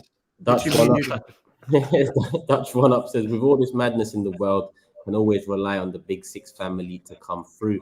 Mad love from Australia, best show on earth. Love for the love, man. I wonder what time it is in Australia right now. It's all mad. Morning. Honestly said, Klopp said mistakes were mad. Klopp said mistakes were mad. Something needs to change in the summer, so I hope it's investments in the team. That is the super chats for Liverpool out of the way. There's 8.5k in the building. We've just touched 1 hour. And listen, first things first, hit the like button.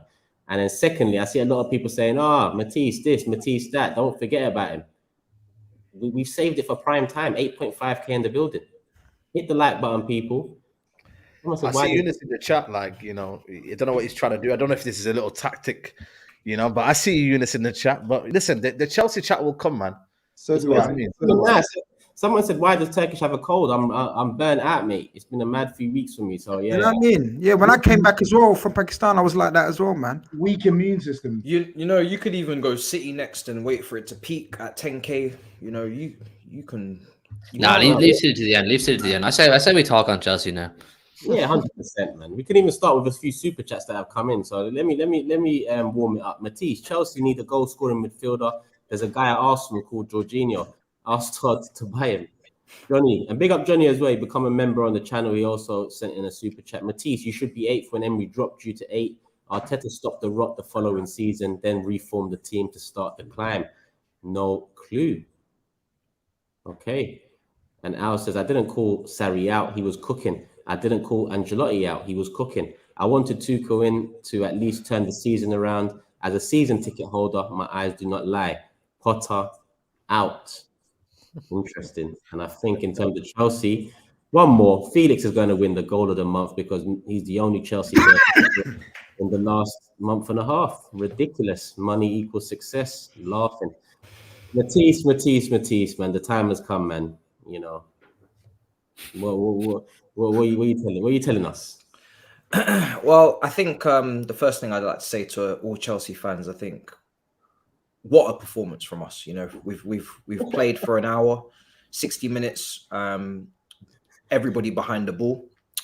We have defended resiliently throughout this show. Not a single error individually at the moment. And I as your representative today, I hope I don't make a bad tackle or do anything I shouldn't. In terms of the defense, because it's been solid up until this point. So good. Speechless. I don't really know what to say. Turkish. It's one of those defeats that is very. It's one of those defeats that will make you go for long walks. It's one of those defeats that will make you, question life itself. Whether or not you're in the right job, whether you're in the right sport. It's one of those defeats that will make you say bad things. I said he should resign.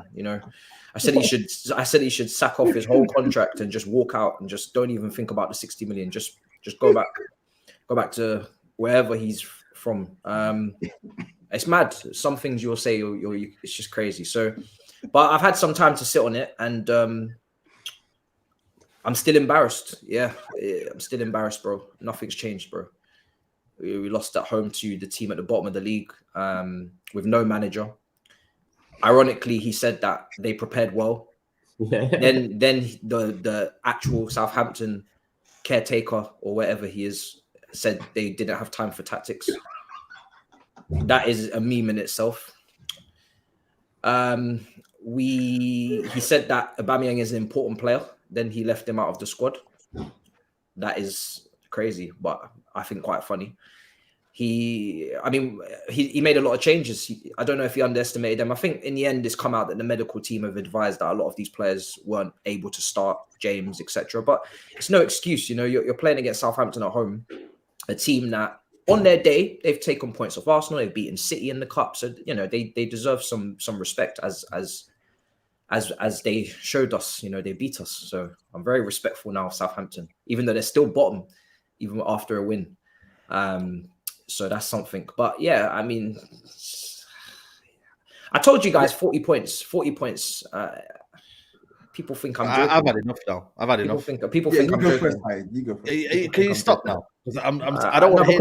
No, because bro, I genuinely at this point it's no, but I'm not finished. We're genuinely. This is a relegation. No. Relegation form.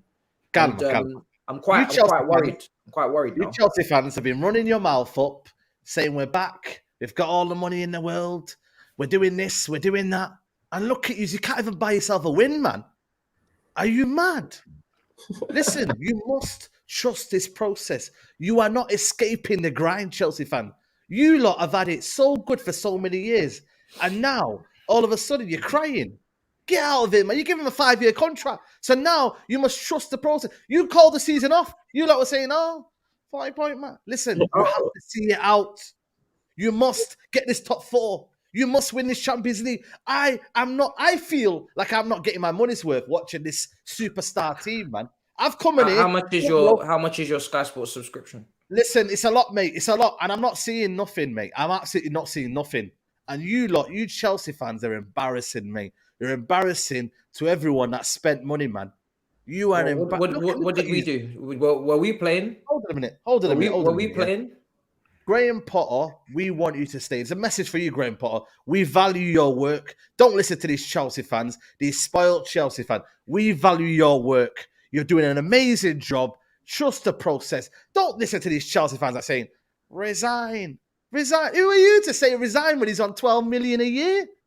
Are you going to leave him on 12 million a year? No, I wouldn't. No, trust the process. You lot were saying, no result will be okay. Don't worry. It's to the end of the season.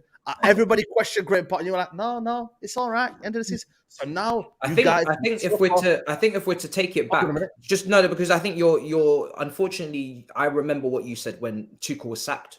I remember what you said about this attack is not being coached, and I remember what you said about Graham Potter when he arrived about how you rate him very highly. So I'm gonna pull you back there. I'm gonna. You know that meme where they grab the person's cape. I'm gonna bring you back. I'm gonna bring your ass in right now, and I'm gonna give you a rain check. Pause. You said that Graham Potter is a manager that I rate very highly, and you're saying that we're spoiled. But I've been very humble. I've told you I'm looking for the 40 points. So I'm not being spoiled at all. I'm not being spoiled at all. I'm being very humble. I'm being very respectful. Man said, "Take me in." I'm being very respectful to the teams ahead of me. I've told you that you have to respect Brentford, Brighton, and Fulham. I am respecting these teams. I said to you that with this manager and with this team at the moment, when we're not even winning a game, how dare I expect or demand anything other than one game at a time? Walk before we run. So there's nothing spoiled about wanting to beat Southampton at home. When they're bottom of the table with no manager, and I think actually what you're doing here is that we can't win, because if we say that we must beat Southampton, which I think everybody on this panel agrees, we must beat Southampton at home. You must. When we don't beat Southampton at home and then we are angry about it, you say that we're spoiled. And if we say that we should not beat Southampton at home and that it's whatever, then you'll tell me that we're being spoiled in a sense of you lot. We're talking about this long-term project, and now it's the grind. It's got a bit tough. It's got a bit you're not getting your wins, and all of a sudden everyone's put the dummy out and they said, you know what, we've had enough. Well, listen, this is part of the grind. This is what you've got to do. This is the process. The process is you back the manager. Do you not understand? I think. Are you saying Potter out then, Matisse? Is that you want him? I know exactly. You're not really. I think in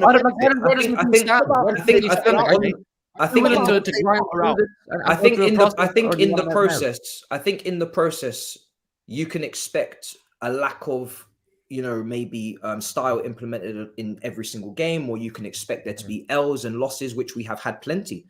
But I think you should be picking up some wins. I think you should win some matches. I think you should win some games. So I don't really know what you're expecting other than people to lose trust or to lose some faith in this man if he's losing at home to Southampton and he's making some decisions that don't really make sense, i.e. taking off Fofana and not bringing on Kai Havertz and having crosses come in for Mason Mount, who was playing as a striker, i.e. not play. The season, I said the season is a write-off in terms of we're not going to hit. We're not going to. Hold on. Because SAEED, I told you I don't have my 40 points. We cannot get relegated, SAEED. And as much as you guys joke and you say, oh, that will never happen. At the end of the day, until I hit those 40 points, until I hit those 40 points and we are in relegation. Hold on a minute. Then you full well know that you're not getting relegated. You full no, bro, we just played the turning point for Chelsea. So I'm sorry, we just played statistically the worst team in the league at home. This is statistically the easiest fixture you can have on the calendar at this current moment, and we just lost. So we have Tottenham away next. Does anybody here predict a Chelsea win against Tottenham? Listen, bro. But you always win over there. You got a record over there. You got a decent always means nothing, because right now what Chelsea are doing is not always. We are doing everything new right now. You have called it 3-point lane. Yes, yeah, exactly. A crazy negative record against Chelsea, but I'm not gonna let you. I'm glad SAEED pulled you up, because we're not gonna let you hide behind this 40-point thing, right? A couple of weeks back, when we said you must, and we said you should get top 4, you said, how dare you? Context matters. You're not applying context. Rare tear, rah, rah, rah, blah, blah, blah. In this period where Chelsea have spent peas, Newcastle 1 win in their last 7 games in Premier League. They've drawn 5, lost 1, and won 1. Spurs have had, I think, 3 defeats in their last 6. This is where you're spot on. Yeah, right? Liverpool, that were getting flogged 3-0 by Brighton, 3-0 by Wolves 4 weeks ago. If Liverpool win both their games in hand, how many points are they behind fourth place Spurs? Exactly. They're 1 point behind fourth place Spurs. And now, in this period, I've seen Chelsea drop points to Nottingham Forest away. I've seen Chelsea drop points to Southampton at home. I've seen Chelsea drop points to who's the other team you played at? There's no shame in Forest. Fulham. Yeah. Toby, it's poor. So that's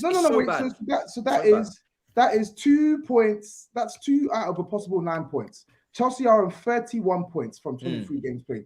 Had you got 9 out of 9 points, Chelsea would be on 38 points. But so I agree. I ain't finished. Chelsea would be on 38 points.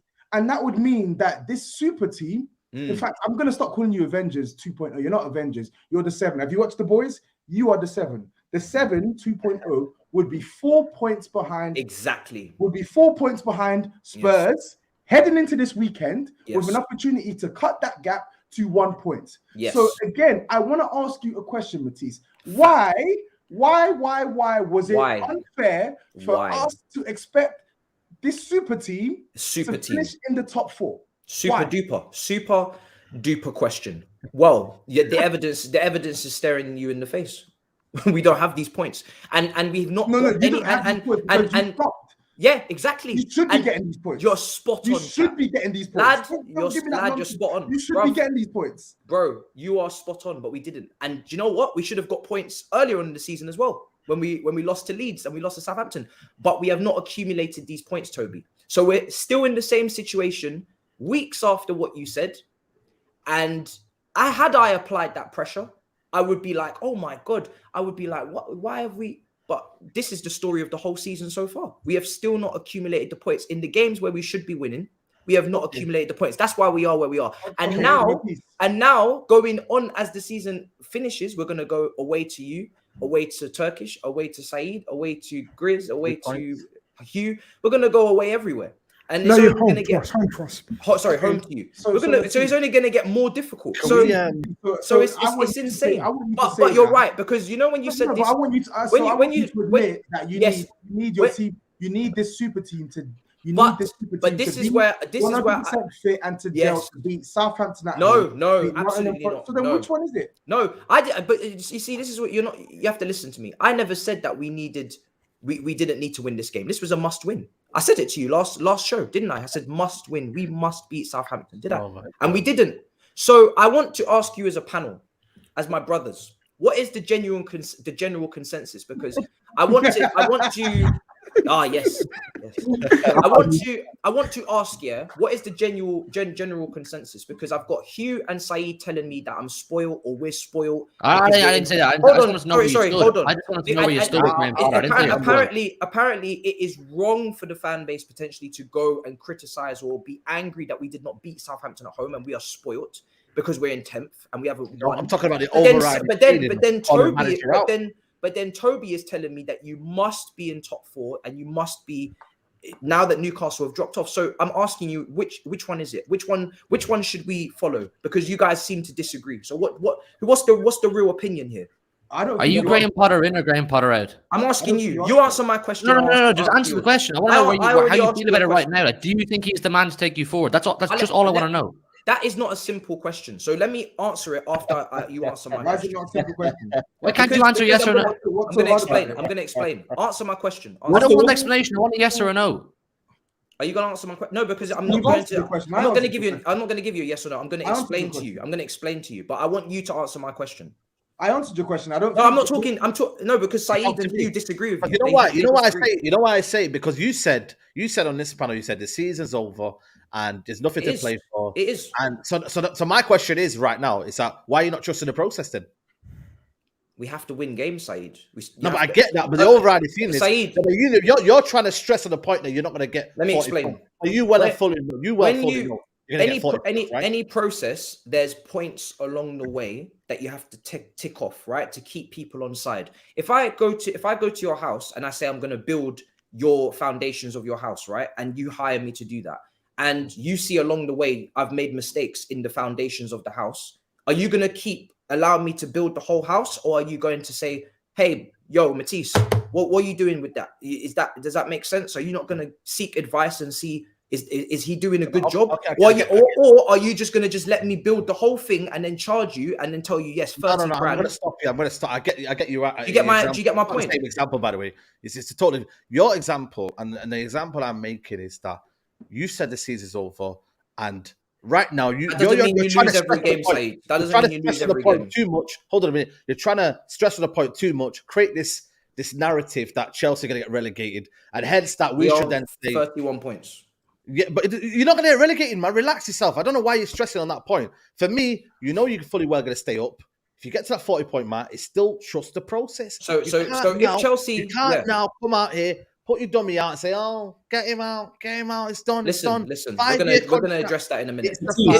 If Chelsea... Hold on a second. If Chelsea finish 15th with 45, 46, 47 points, who's going to sit here on this panel and tell me that I should be like, yeah, Potter?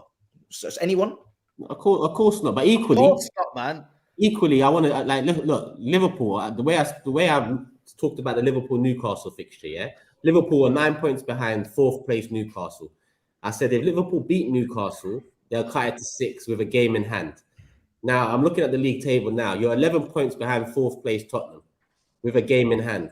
Flip it, exactly. Flip it, and we're also 11 points off West Ham. Yeah, but listen, you've talked about that enough in terms of the relegation and form. You've talked about it more than enough because we're in relegation form. I have to talk about it, but not all's lost, because if you beat Tottenham away and you cut it to 8 points with a game in hand, that's potentially 5. It's all ifs, but I suppose what you're saying about it is, yeah. Turkish. But super team. I'm going. Hold on a minute. I'm looking at the form. Hold on, SAEED. Yeah, I'm looking at the form. The form is relegation form, so I have to look what's going on behind me. Can you talk about Mudryk? Now, if you want to go through individuals, then you're gonna be here all day. There's no. That's what TOBS is trying to hold you to account in terms of expectation this season. Because you're right, your form is relegation form, but you're failing to put an expectation on, let's say, Potter, the process. I said already, my expectation was top 6. That's what I said. You didn't agree with the expectation. So yeah, so that's the problem here. You didn't agree with the expectation. That's a terrible expectation. I'm sorry, but the context of that expectation depends on the form of the teams above us. Because if Newcastle continue to keep winning and Man United were winning, when did Thomas Tuchel get sacked? September. It is now February. He's been in this job for how many months? This is what I'm months? saying. You guys disagree, because Hugh is telling me how could you dare question Potter, and you're telling me he should be sacked. I didn't even say that. I just asked, are you Potter in, Potter out, and you deflected completely. The way that you and are you finished with the process 5 months in? Is that what you're saying? You're finished with the process? I'm not finished with anything, but the way that you guys are talking, it sounds like as if Potter should be sacked if he's not making these objectives. That's for you lot to decide. I'm just giving you. Go on. Oh. No, I was going to say, so SAEED is right. That's whether he gets sacked or not. That's a decision down to the board. I don't think SAEED wants him to stay. If anything, he was literally saying he wants him to stay. Yeah. The point we're making is you have tried to skirt around expectation with this Chelsea. I haven't. I said top 6. Yes, you have. You've tried to skirt around expectation with this Chelsea team simply put on the basis that it's a new squad. We signed all these talented players, but they're too young, even though they're quite clearly talented enough to be doing better than you have done this season, right? You scored 1 goal in February. Well, this is the 20th of February. You scored 1 goal in February. Potter is flopping. Your players are flopping, but yet you expect us that a team with Mudryk, Aubameyang, Ziyech, Kai Havertz, João Felix, all of these players, you expect us to then say, "Oh no, this is what we expect." No one said that. They're gelling. No one said what we expect. Top 6 finish. Finishing above Brentford and Fulham, that should be our aim for this season. When you've seen a Liverpool team that had been mismanaged by Jurgen Klopp this season, ravaged with injury to the same extent, if not worse than you, and all of a sudden they're back in the conversation for top 4. Did I tell you this was acceptable? The same Newcastle that you said, how can you expect us to chase down this team? They can't. They've scored what? How many goals have Newcastle scored in the last 7 matches? Like 2, 3 goals? 2, 3, yeah, max. So what we're expecting, this Chelsea squad should be more than capable of doing it. They should be more than capable of doing it. It is not an unfair expectation for me to say, this Chelsea team should get 4th. It's not. TOBS, I want to ask you, has Matisse taken the on-defense mantle? And maybe yes, he has. 1,000% he's taken the on-defense mantle. I think the difference is that Turkish was on defense for multiple months.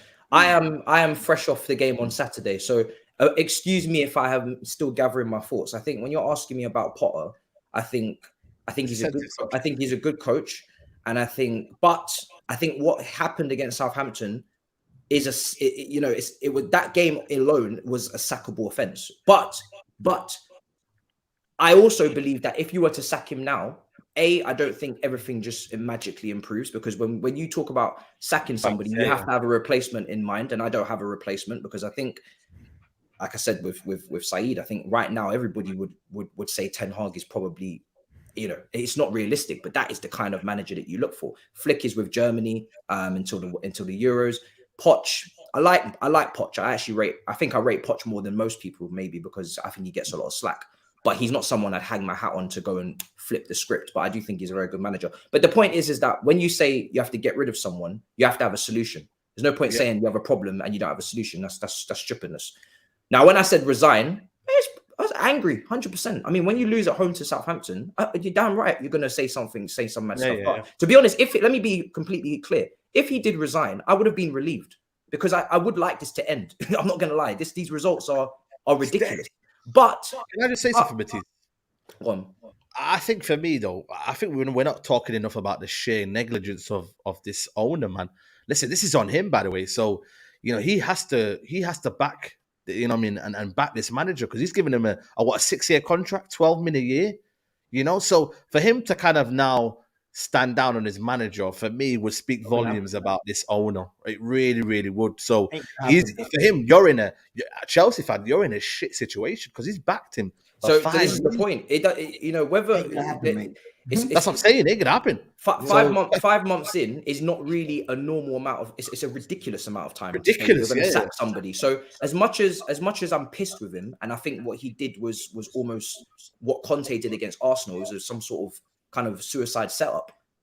5 months is not a fair amount of time to say, he's no good. Do you know what I'm saying? Because you would ideally like to give someone a preseason and next season. But if he keeps losing games, guys, at some point he might have to be sacked. That's my question. I get all your negativity, but if you want to look at it the other way, if you put a run of 2 and 3 wins together, with a squad which a squad of this quality should be more than capable of doing. All of a sudden, I'm just looking for one win. And top 4 as well within the question. This squad should be able to put 2 and 3 wins together in a row. They should. And expect to win. this squad should not be 10th. This squad should, but they are. So, like Grizz said earlier, you can't see light out of the tunnel. When you're where I am and you've been watching L after L, draw after draw, we can say that if they get 2-3 wins, cool, but they have to actually do that.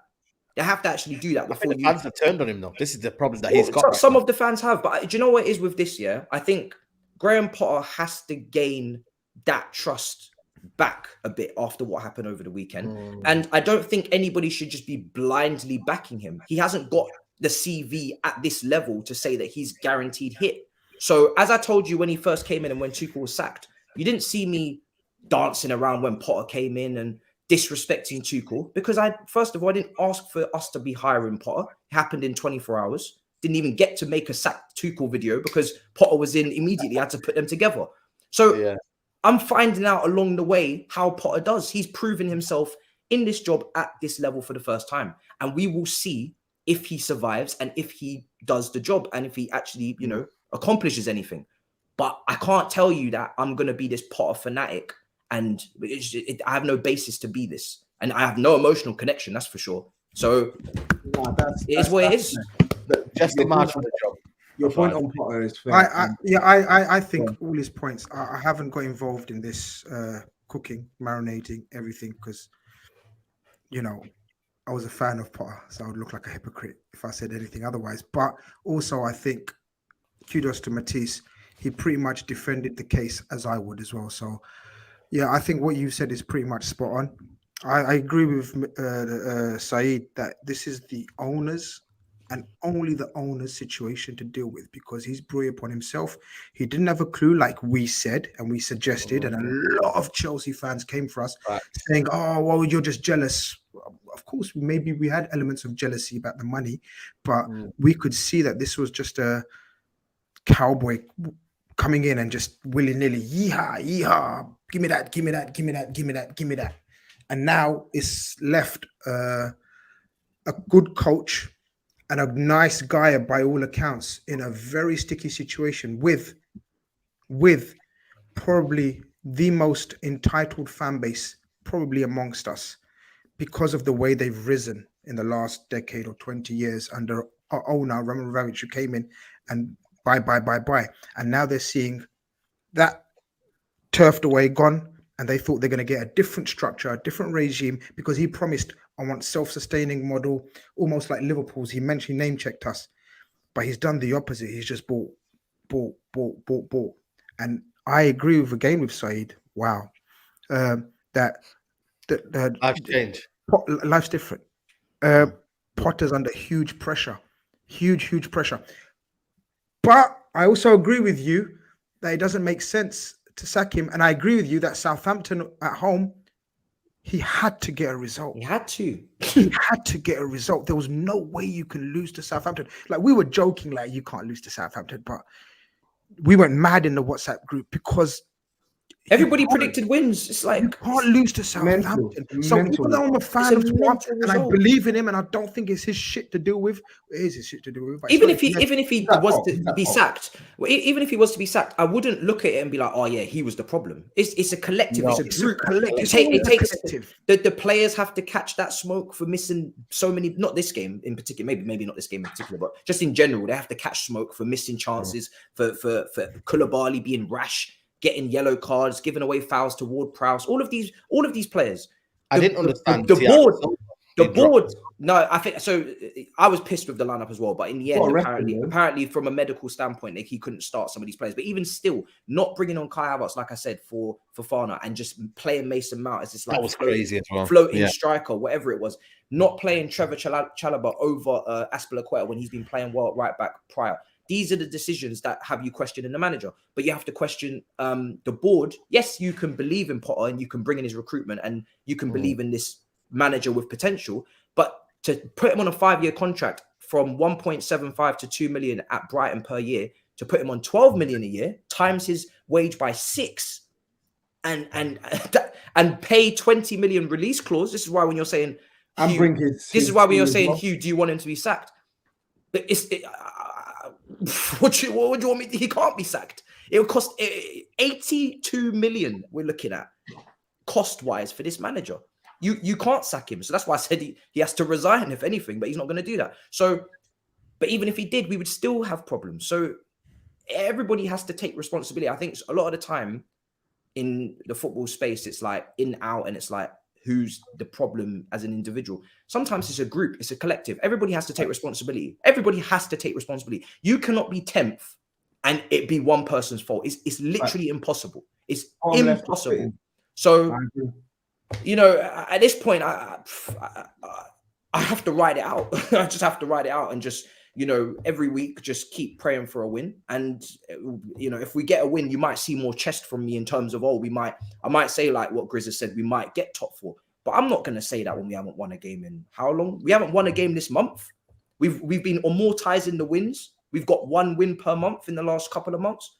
I'm sorry. I can't tell you anything other than just win the next game. Just win the next game. I mean, streets are saying that you've got more players than points. Bruv, exactly. I'm saying I almost feel bad for Graham Potter in a way, because what he did at Brighton was so organic, and he comes to a bigger club with higher expectation, and he's probably saying, right, I want to do this organically. I want to stamp my authority on the club and, you know, build my own ethos and start playing all that. And he's got the guy in the boardroom above him going, bang, new player, bang, new player, bang, new player, thinking, you know, he's doing the right thing by just spending a load of money and giving it to Graham Potter when things should have been done so much slower. Like we said this in the very beginning, you can't just go and spend 300 million and give it to a rookie manager at that level and expect him to bang straight away. So I think it's overwhelming for Graham Potter. It's absolutely wild. I can't lie. I feel like Matisse's point is right around like everything being like everyone being culpable, players and the managers. But I don't also want us to take away from the fact that Graham Potter is doing a horrendously bad job at Chelsea. And I feel like that scenario you just mentioned now about getting player ABC, that's some managers' dreams. That's some managers' dreams. And we got to remember, this is a dream job for Graham Potter. He backed himself and still backed himself. And he's just not doing well enough. We're not seeing a team with a cohesive press. We're not seeing a team that are able to create chances at will. We saw a team that looked like they were defensively sound to a certain extent, but they can't score. Do you get what I'm saying? And ultimately, it's not going to be all down to him, but the manager has to take major accountability. They're not scoring. With all the players that they have at their disposal, they are not scoring. 1 goal in the entire February, 2 wins in 18. Like, that is disgraceful form. And I feel like, if anything, Graham Potter, if this wasn't Graham Potter, if this was any other manager, they'd be getting pelted. They would be getting pelted, and the way the media is covering it, I think 100%. speaks volumes about English manager type bias with Steven Gerrard and Frank Lampard. And you know, if this was Asari, Lord Jesus, this man would be finished. Bro, this man would be finished. So when people say to me, you know, are you acting irrational on the weekend saying that you want him to resign? Maybe I am. And maybe, like I said, I need to apportion the blame everywhere. But let's not play games here. You lost to Southampton at home. Managerless. And what I don't like from managers, which I guess has put me off of him a lot, and this is why I say he needs to kind of get the trust back, he didn't take any accountability. I'd like to see managers sometimes admit that they fucked up, take some accountability. I'm not really seeing that with him. And I know if this was someone else that was less, you know, I don't know what people are maybe drawn to in terms of defending him to the nth degree. But if this was someone else, he's English. Yeah, you know, he's English. Yeah, let's just say if maybe it's British, but yeah. Look at Ten Hag. Look at Ten Hag when he had an interview. And I'm not trying to. I'm not trying to remove any context of, yes, I know there's a reshaping of the club. And like I said, last week I called for some stability because staff is coming in, transfers is coming in, managers, ownership. So it is a lot. And I do want things to calm down. I don't want him to flop. Obviously not. I want him to at least take us to a stable position where I can say, okay, cool. You haven't won maybe Premier Leagues, but you've managed to get us playing good football. You've turned over the whole squad and you've put us back in the top 4. And then maybe you need to go for an elite manager. I don't want this to be a waste of time. But if this was someone else, they would be getting dragged. So I don't want it to look like Chelsea fans are overly spoiled or irrational for thinking or criticizing what is going on with this situation. Because at the end of the day, This is unprecedented, to be quite frank. We've only finished 10th once, and that was with a team that won the title before and won the title straight after. Now, Chelsea's last 12 months has been unprecedented anyway. Record spend, sanctions. So none of this is normal. But it doesn't mean you can lose at home to Southampton. It doesn't. You have to pick up wins somewhere. I'm not asking you to beat, Arsenal in their own backyard. I'm asking you to beat Southampton. Every team in this league has problems. Every team in this league has injuries. Every team in this league has things they have to manage. Management, by definition, means you must manage situations. If 100%. People are waiting for the perfect moment where everybody's fit and everything's fine, I'm telling you, that doesn't exist at Chelsea. And it doesn't exist most time. So you have to, look at Ten Hag. We've just been praising him. You have issues, you must rise. And I want to see Potter a bit of fight back. Not just kind of, it seems like going through the motions every game. I know he's been calm and composed, but I want to see a bit of fight back now. I want to see we must. Have a bit of we must attitude. Make the players understand that we must. You think we must. Even if you've got a 5-year contract and you're cushy, we must. Just at least say we must win. Let's do it one last time. No? You must. I say we done our bit, man. All right, let's do the chats now, because as you can imagine, there's a fair few in on the subject. First one in, Boogeyman says 79.8k. Let's make it 80k followers, people. Matisse is a dead man walking. I'm happy for TOBS. He's been waiting for this day all his life. 100% on all fronts. Let's get to 80k, people, and 100% TOBS is a happy man right now, looking at Chelsea's form and back in the top 4, Tottenham as well. Wormwood says London Cowboys in full-on donkey mode, from yeehaw to hee-haw. Good wordplay there. When the payment declines, Matisse, how can Chelsea get back shots from no manager Southampton and are yet casually putting 120 mil in a vendor? I prayed for times like this. With a profile pic. You know what? Yeah, I'll give you my credit, man. That's impressive. That's impressive. And the picture is in good quality as well. So TOBS and SAEED smiling, can't wait to cook Matisse. Gareth, Matisse, you really think you're going to get 3 more wins to reach the magical 40 this season? That's the problem. You lot were talking about 40 points. That's where I feel like the pressure's getting to Potter now, because you're screaming 40-point mark, man. I mean, can you see where the next win's coming from? If we have Tottenham away next, Tottenham, man, it's 3-point lane. You call it 3-point lane, right? Yeah, we do. Great place to kickstart a run, Matisse. Great place to kickstart a run. Yeah, well, let's see it, man. Because I've been asking for the win. So let's siege mentality, Matisse. Develop a siege mentality. It works. It's good to have this done, man. Like, maybe we need to be accused of something. I don't know. Yeah, get some investigation, man. Break some laws. Yeah. Dan says, I said break some laws. Dan says Potter's missus needs to cut. What?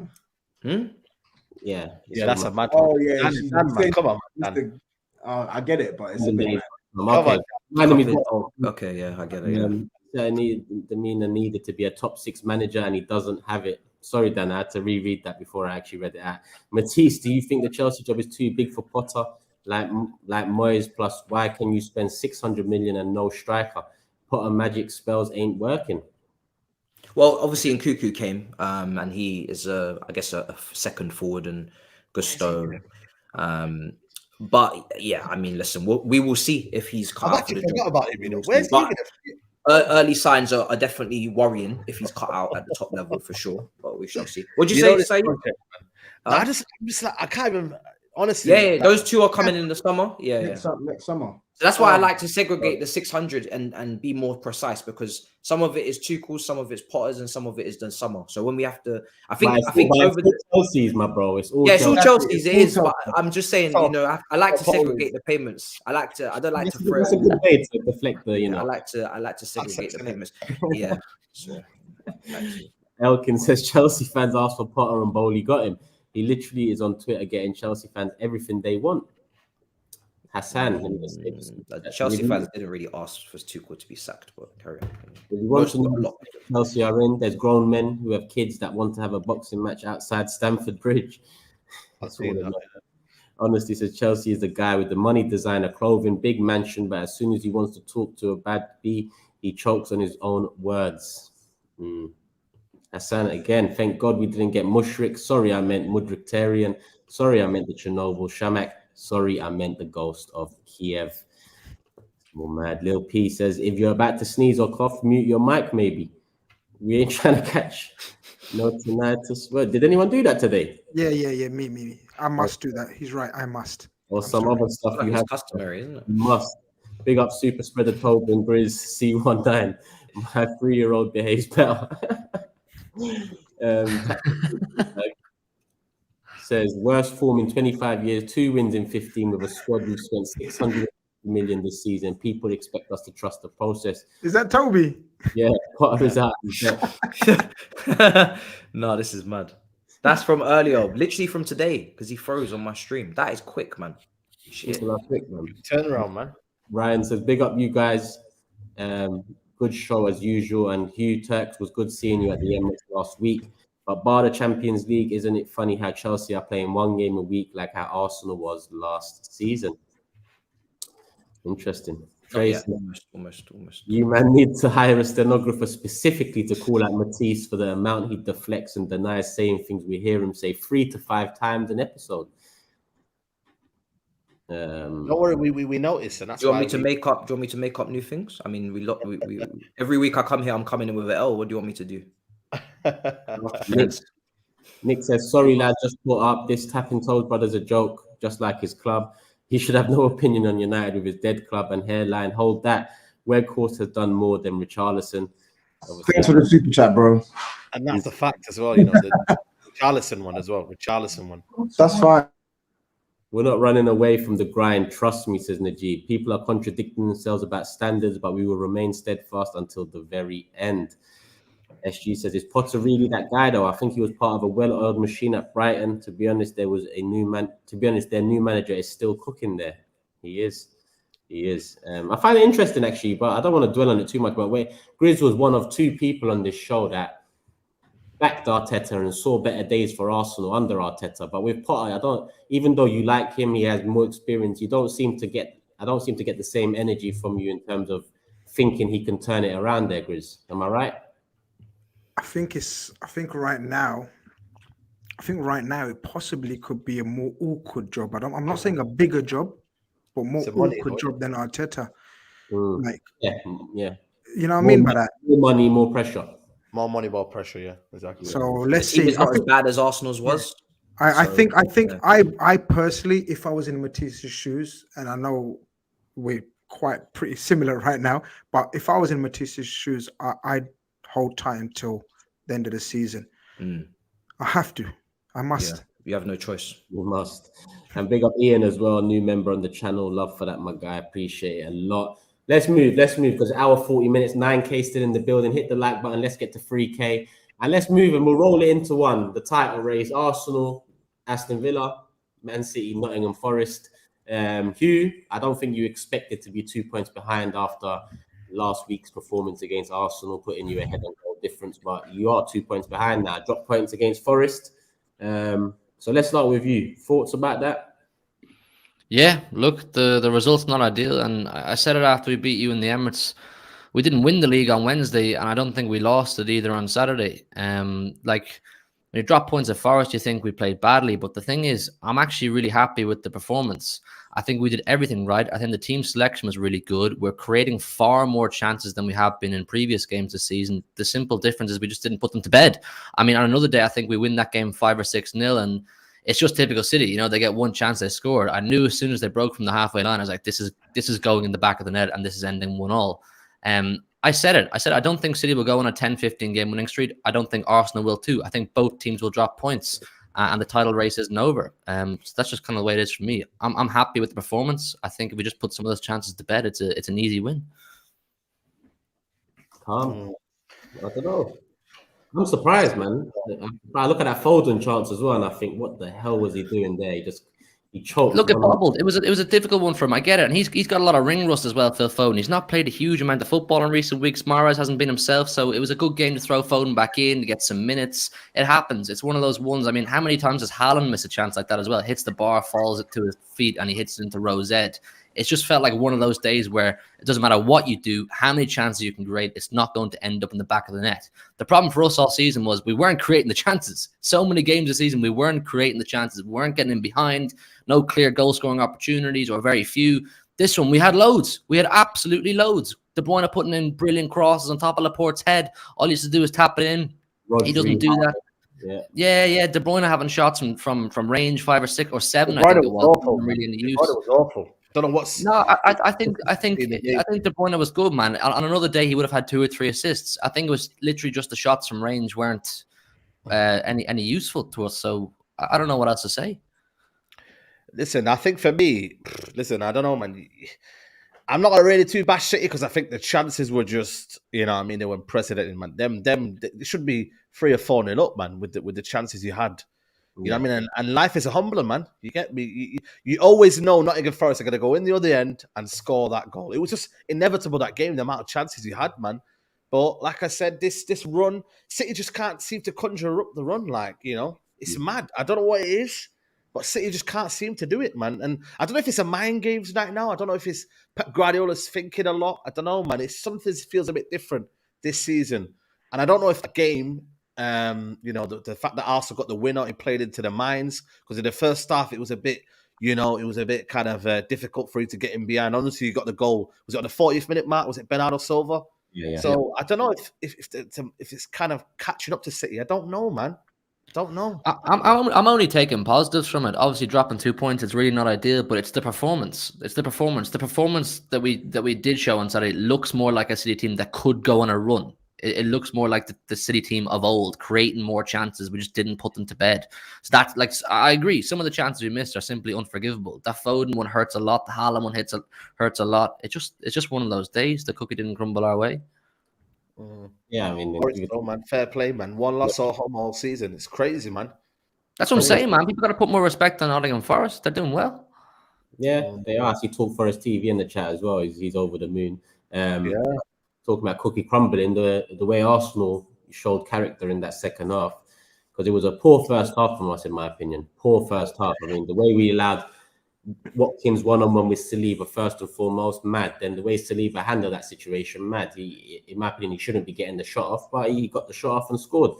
We get back into it. Saka yet again. He's, you know, by far one of the stars for us this season. He's been our most consistent player. Kicked to shreds again, but he turns up. And then Coutinho, our midfield was non-existent for that second goal. Aston Villa just moved the ball too smoothly through the middle, and 3-4 passes later, it was 2-1 to them. I just thought, we're really crumbling right now. We're really, really crumbling. Second half starts, and the first 5-10 minutes, you know, we was dominating. I think we scored 60th minute, if I'm not mistaken. Zinchenko, banger, and his mentality. From the very get-go of this season, his mentality. Because when Saka scored that 1-1, don't get me wrong, I like the homage to Thierry Henry. But when Saka scored, my thing is, go get the ball and put it back in the middle. I know there's still 70 minutes left of the game or however long, but just get the ball, put it back in the middle, and let's go again. Fair enough, we won the game in the end. But when Zinchenko scored to make it 2-2, his first goal in the Premier League, I believe, if I'm not mistaken, he straight back to the middle. No messing about. You know, get the ball, let's go again. It's only 2-2. And from there, Eddie and Nketiah had a miss. Odegaard had a miss. That Odegaard, well, to be honest, both. Eddie's miss was poor. Odegaard's miss was evil. I just thought, fuck's sake, we're going to fucking take away a point here. It's not going to mean much. City will probably beat Forest and they'll go, 2 points ahead of us. So that puts our game in hand in a precarious position, to say the least. And then obviously injury time, Emi Martinez, it comes back to bite him. Listen, Emi Martinez is a guy that if he plays for your team, you probably like that type of character. Someone that will kind of get under the skin of opposition players, fans. And he's a good goalkeeper. He's decent. But it backfired on him. It backfired, first and foremost, through the stoppage time. Secondly, through Jorginho's shot. Jorginho was actually one of our best players against Aston Villa. Progressed the ball very well. More of that for me. Fans are harsh on him, man. I don't know why there's Arsenal fans that are trying to, you know, say that it's, you know, agent Jorginho, but he's actually been playing well for you lot, which is kind of mad. You know what I mean? And he's come in and slotted well for Partey. But you guys, man, Literally. You know what, to be fair, I'm not saying you're lucky because you had 2 or 3 good chances. You know, you're looking at the Gabriel header, you're looking at the Eddie Nketiah one. But, brother, man, that goal was so jammy, man. And then the other one, what is Emi Martinez doing, man? It's not as if, like... And you know what? He actually disobeyed the orders of Unai Emery.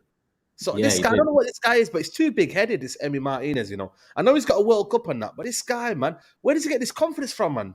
Where he could just literally refuse the manager's instructions. I'd drop him second game. I'm Emery was fuming with him after. You see Emery's interview after? What are you doing, man? Livid with him. He said he won't be doing that again. Well, there you go then. But listen, you know what? To be fair to you, that's a big win, man. Whether you like it or not, that is a massive. The 3 points. However, I said it. However, we win this last minute. I don't think it was lucky, to be honest. I don't think it was lucky. When you look at the amount of chances you created, I say jammy as in the end. Yeah, oh, okay. No, I was just going off the comments, but I think Arsenal were full value for 3 points, man. Yeah. Missed how many? I lost count of how many chances you missed. Odegaard, Nketiah, I can't remember who else missed chances as well. Listen, man, them two were the team. Yeah, but Villa missed their fair share of chances as well. I mean, Leon Bailey hit the crossbar. They had another one down that same wing as well late in the second half. Like, Villa could have nicked all 3 points. Nah. It wouldn't have been deserved, though. Arsenal, that second half from Arsenal was ballsy. Ballsy. I'm telling you, that was a huge win. I referenced it to like the Sadio Mane win when Sadio Mane scored in the last second against Villa in the season we won it. Like, that was massive. We were losing at halftime. Arsenal losing at halftime. I thought Arsenal were done, man. I said it. If they lose to Villa, I don't think psychologically these young team will be able to come back from it. And to be able to come back from it halftime with everything against them, the crowd, away, the kickoff, the ex-manager, the pressure, Man City beating them the game before. Bro, I know we've been watching Amazon. What's that documentary called, Turkish? That the ones just come out? Last year's one, all or nothing. Last year. Yeah. This one's going to be next level, man, because that halftime team talk. We ain't got a documentary this year. No, but it's going to be one. Because we need to know what Arteta said at halftime, because they did come out rejuvenated. And I think it's a huge win. I've said it. You know, everyone it was like, oh, that was the biggest game. We lost our opportunity, the biggest game ever. No, your next game's the biggest game ever. Now, who you got next? Leicester away. That's your biggest game ever. This is it now, all the way to the end. Trust, we're coming from a place of hurt. We know what it's like. You know, their defense is awful, Leicester, man. And then on top of that, when Man City drop points, it's going to rejuvenate. So that feeling that you had pre-Man City, you should have back. Yeah. And you didn't expect it back. So if you lose it from here, and I don't mean you're going to be bottled jobs, nothing like that. But if you lose that, Man City got Bournemouth. Oh, yeah. What, Etihad? No. And their place. Okay. Yeah, nah. Still. But they just beat Wolves, man. They just beat Wolves away. Like, they're not doing too bad. But what I'm saying, wild season. This is what I keep saying. This is wild season. But we win our next 2 games. We're 5 points clear because after Leicester, it's Everton, I believe, and that's our game in hand. So we win our next 2 games. The 5-point cushion comes back. But Leicester away, yeah. Leicester away, yeah. Tricky one, because Leicester torched United in that first half. I don't care what SAEED says. They torched United. Yeah, I agree. World-class keeper. That's what we had, the world-class keeper. That's all it was. Okay. Tete. One boy tried to call you out on my stream. You saw that, innit? But yeah, you dealt with that guy is waffling, man. But for me, Tete against Zinchenko will be a key one, because Zinchenko was moving mad, you know, and I think he's had a few dodgy performances. Yes, he's got the goal, but I think he's had a few dodgy performances off the ball, been giving the ball away a lot. I know Tierney won't come in because he's key to the system, Zinchenko. But see, can I be another Arsenal, like slight Arsenal supporter? This is what we get with Cancelo, Trent, Zinchenko, because they're asked to do much. They're asked to do much, people. So when they misplace a pass here and there, they're asked to break lines. They're asked to be difference makers from fullback. It's a different role, man. Get with the system. If Partey is back for Leicester as well, that would be massive for us. I can't lie. I'm assuming he is back, but it will be massive. And then listen, Tierney is somewhat a forgotten man too, and I'm surprised he hasn't been utilised as much as I would have hoped in recent games as well, even though he did come on this one. But I agree with Saeed. There's gaps. There's gaps on our left side because of Zinchenko's task to kind of come in and take on the ball a lot more, especially in attacking positions. But I think we've got the squad capable of putting together another run, especially if Partey comes back now. Jesus, I don't know when he's going to return. I'm still going to assume end of March, beginning of April at the very earliest. So I don't even want to think about him yet. The super chat just came in on him as well. Jesus should be on the bench for the Leicester game. I don't know about that. Right, he's could Zinchenko not play? Could Zinchenko? I know I've done this with Trent already, but can Zinchenko not play in Xhaka's position if he has? If you feel like in that particular moment you need defensive, that's a point. Because for his country he plays more advanced, doesn't he? That's a bad point at left back. Because some people say Xhaka is not really as on the level. No, when Zinni came in, a lot of fans thought that he was coming in to play the 8, to upgrade on Xhaka. Yeah, but obviously the system that Arteta's learned and the system that Arteta deploys, he loves to have that fullback coming in and adding to the midfield more so than he's never started Zinni in that position. Zinni takes up that position a lot during games, but he's never started him. Xhaka hasn't been the same man since Jesus got injured.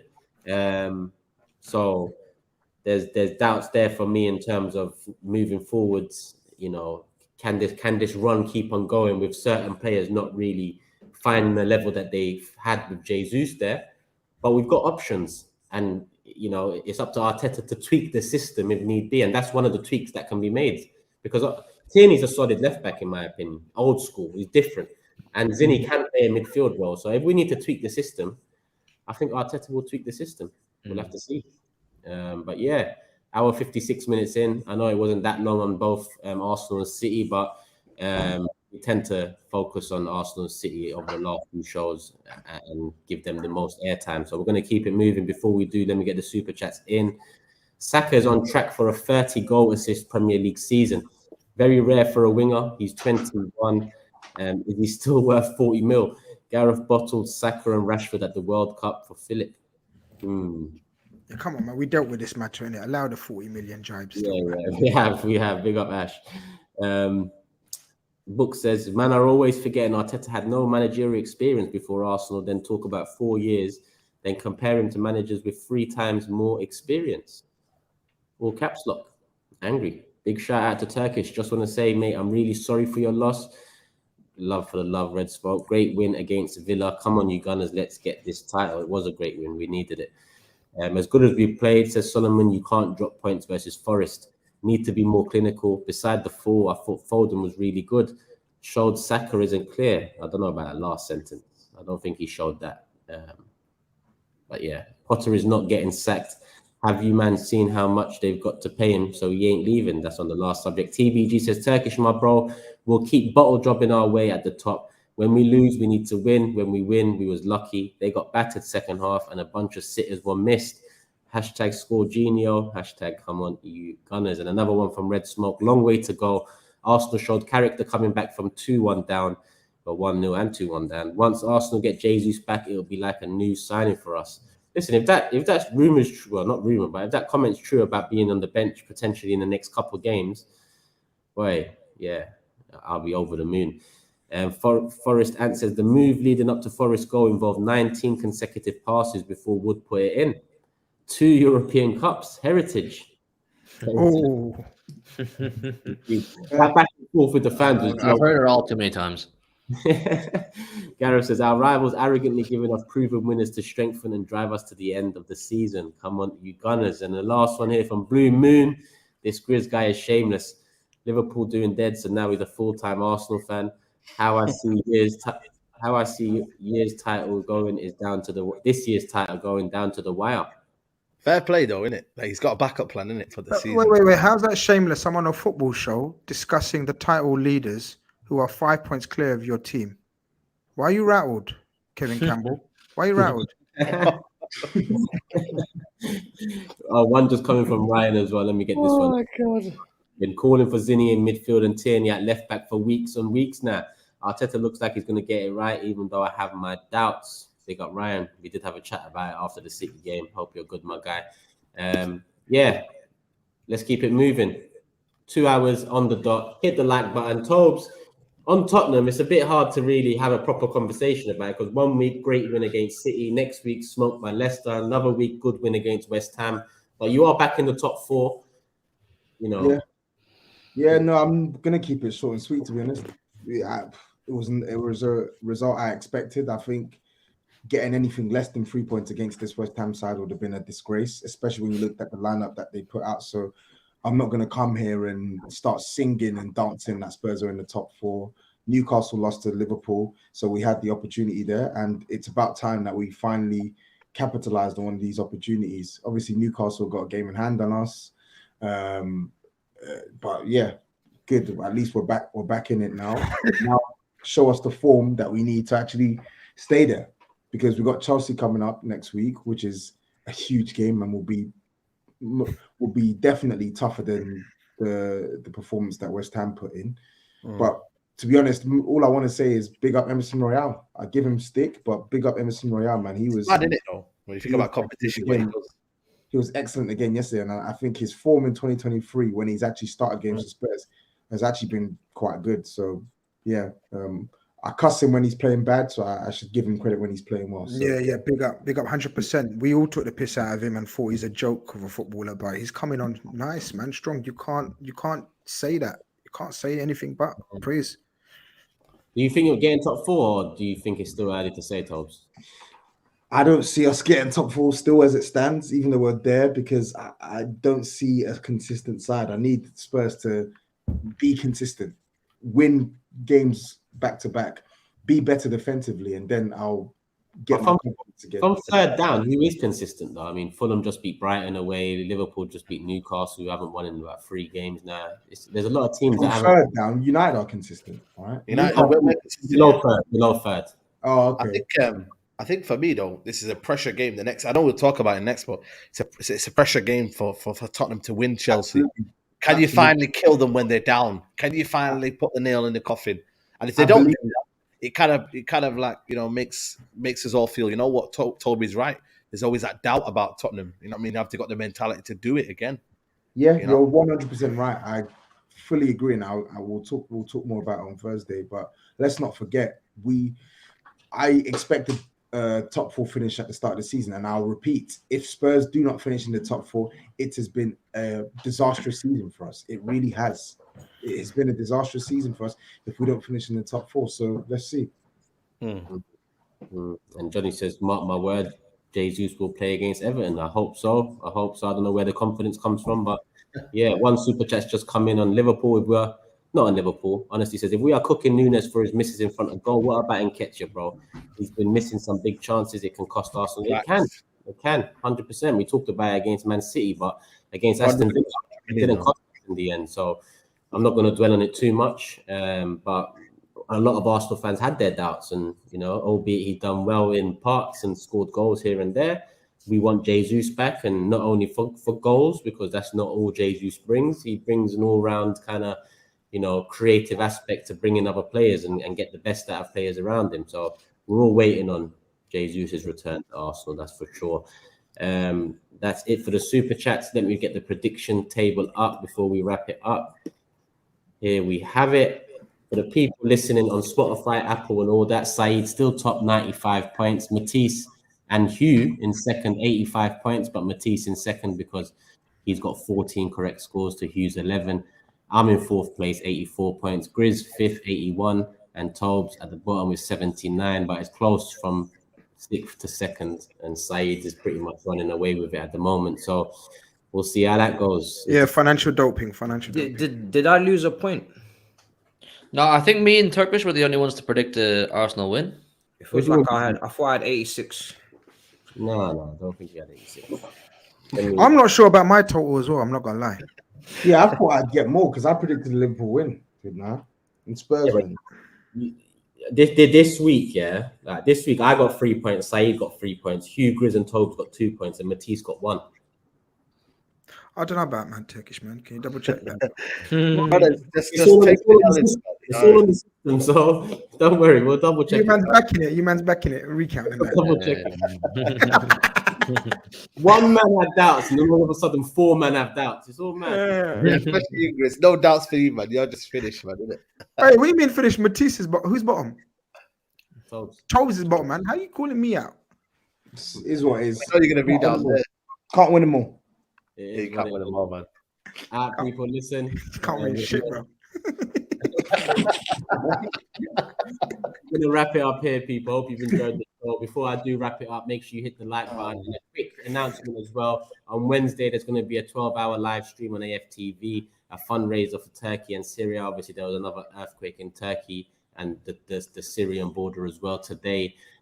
So more damage has been done, but the death toll was past 40k. The Big Six will be doing a special on AFTV from 3 to 4 p.m.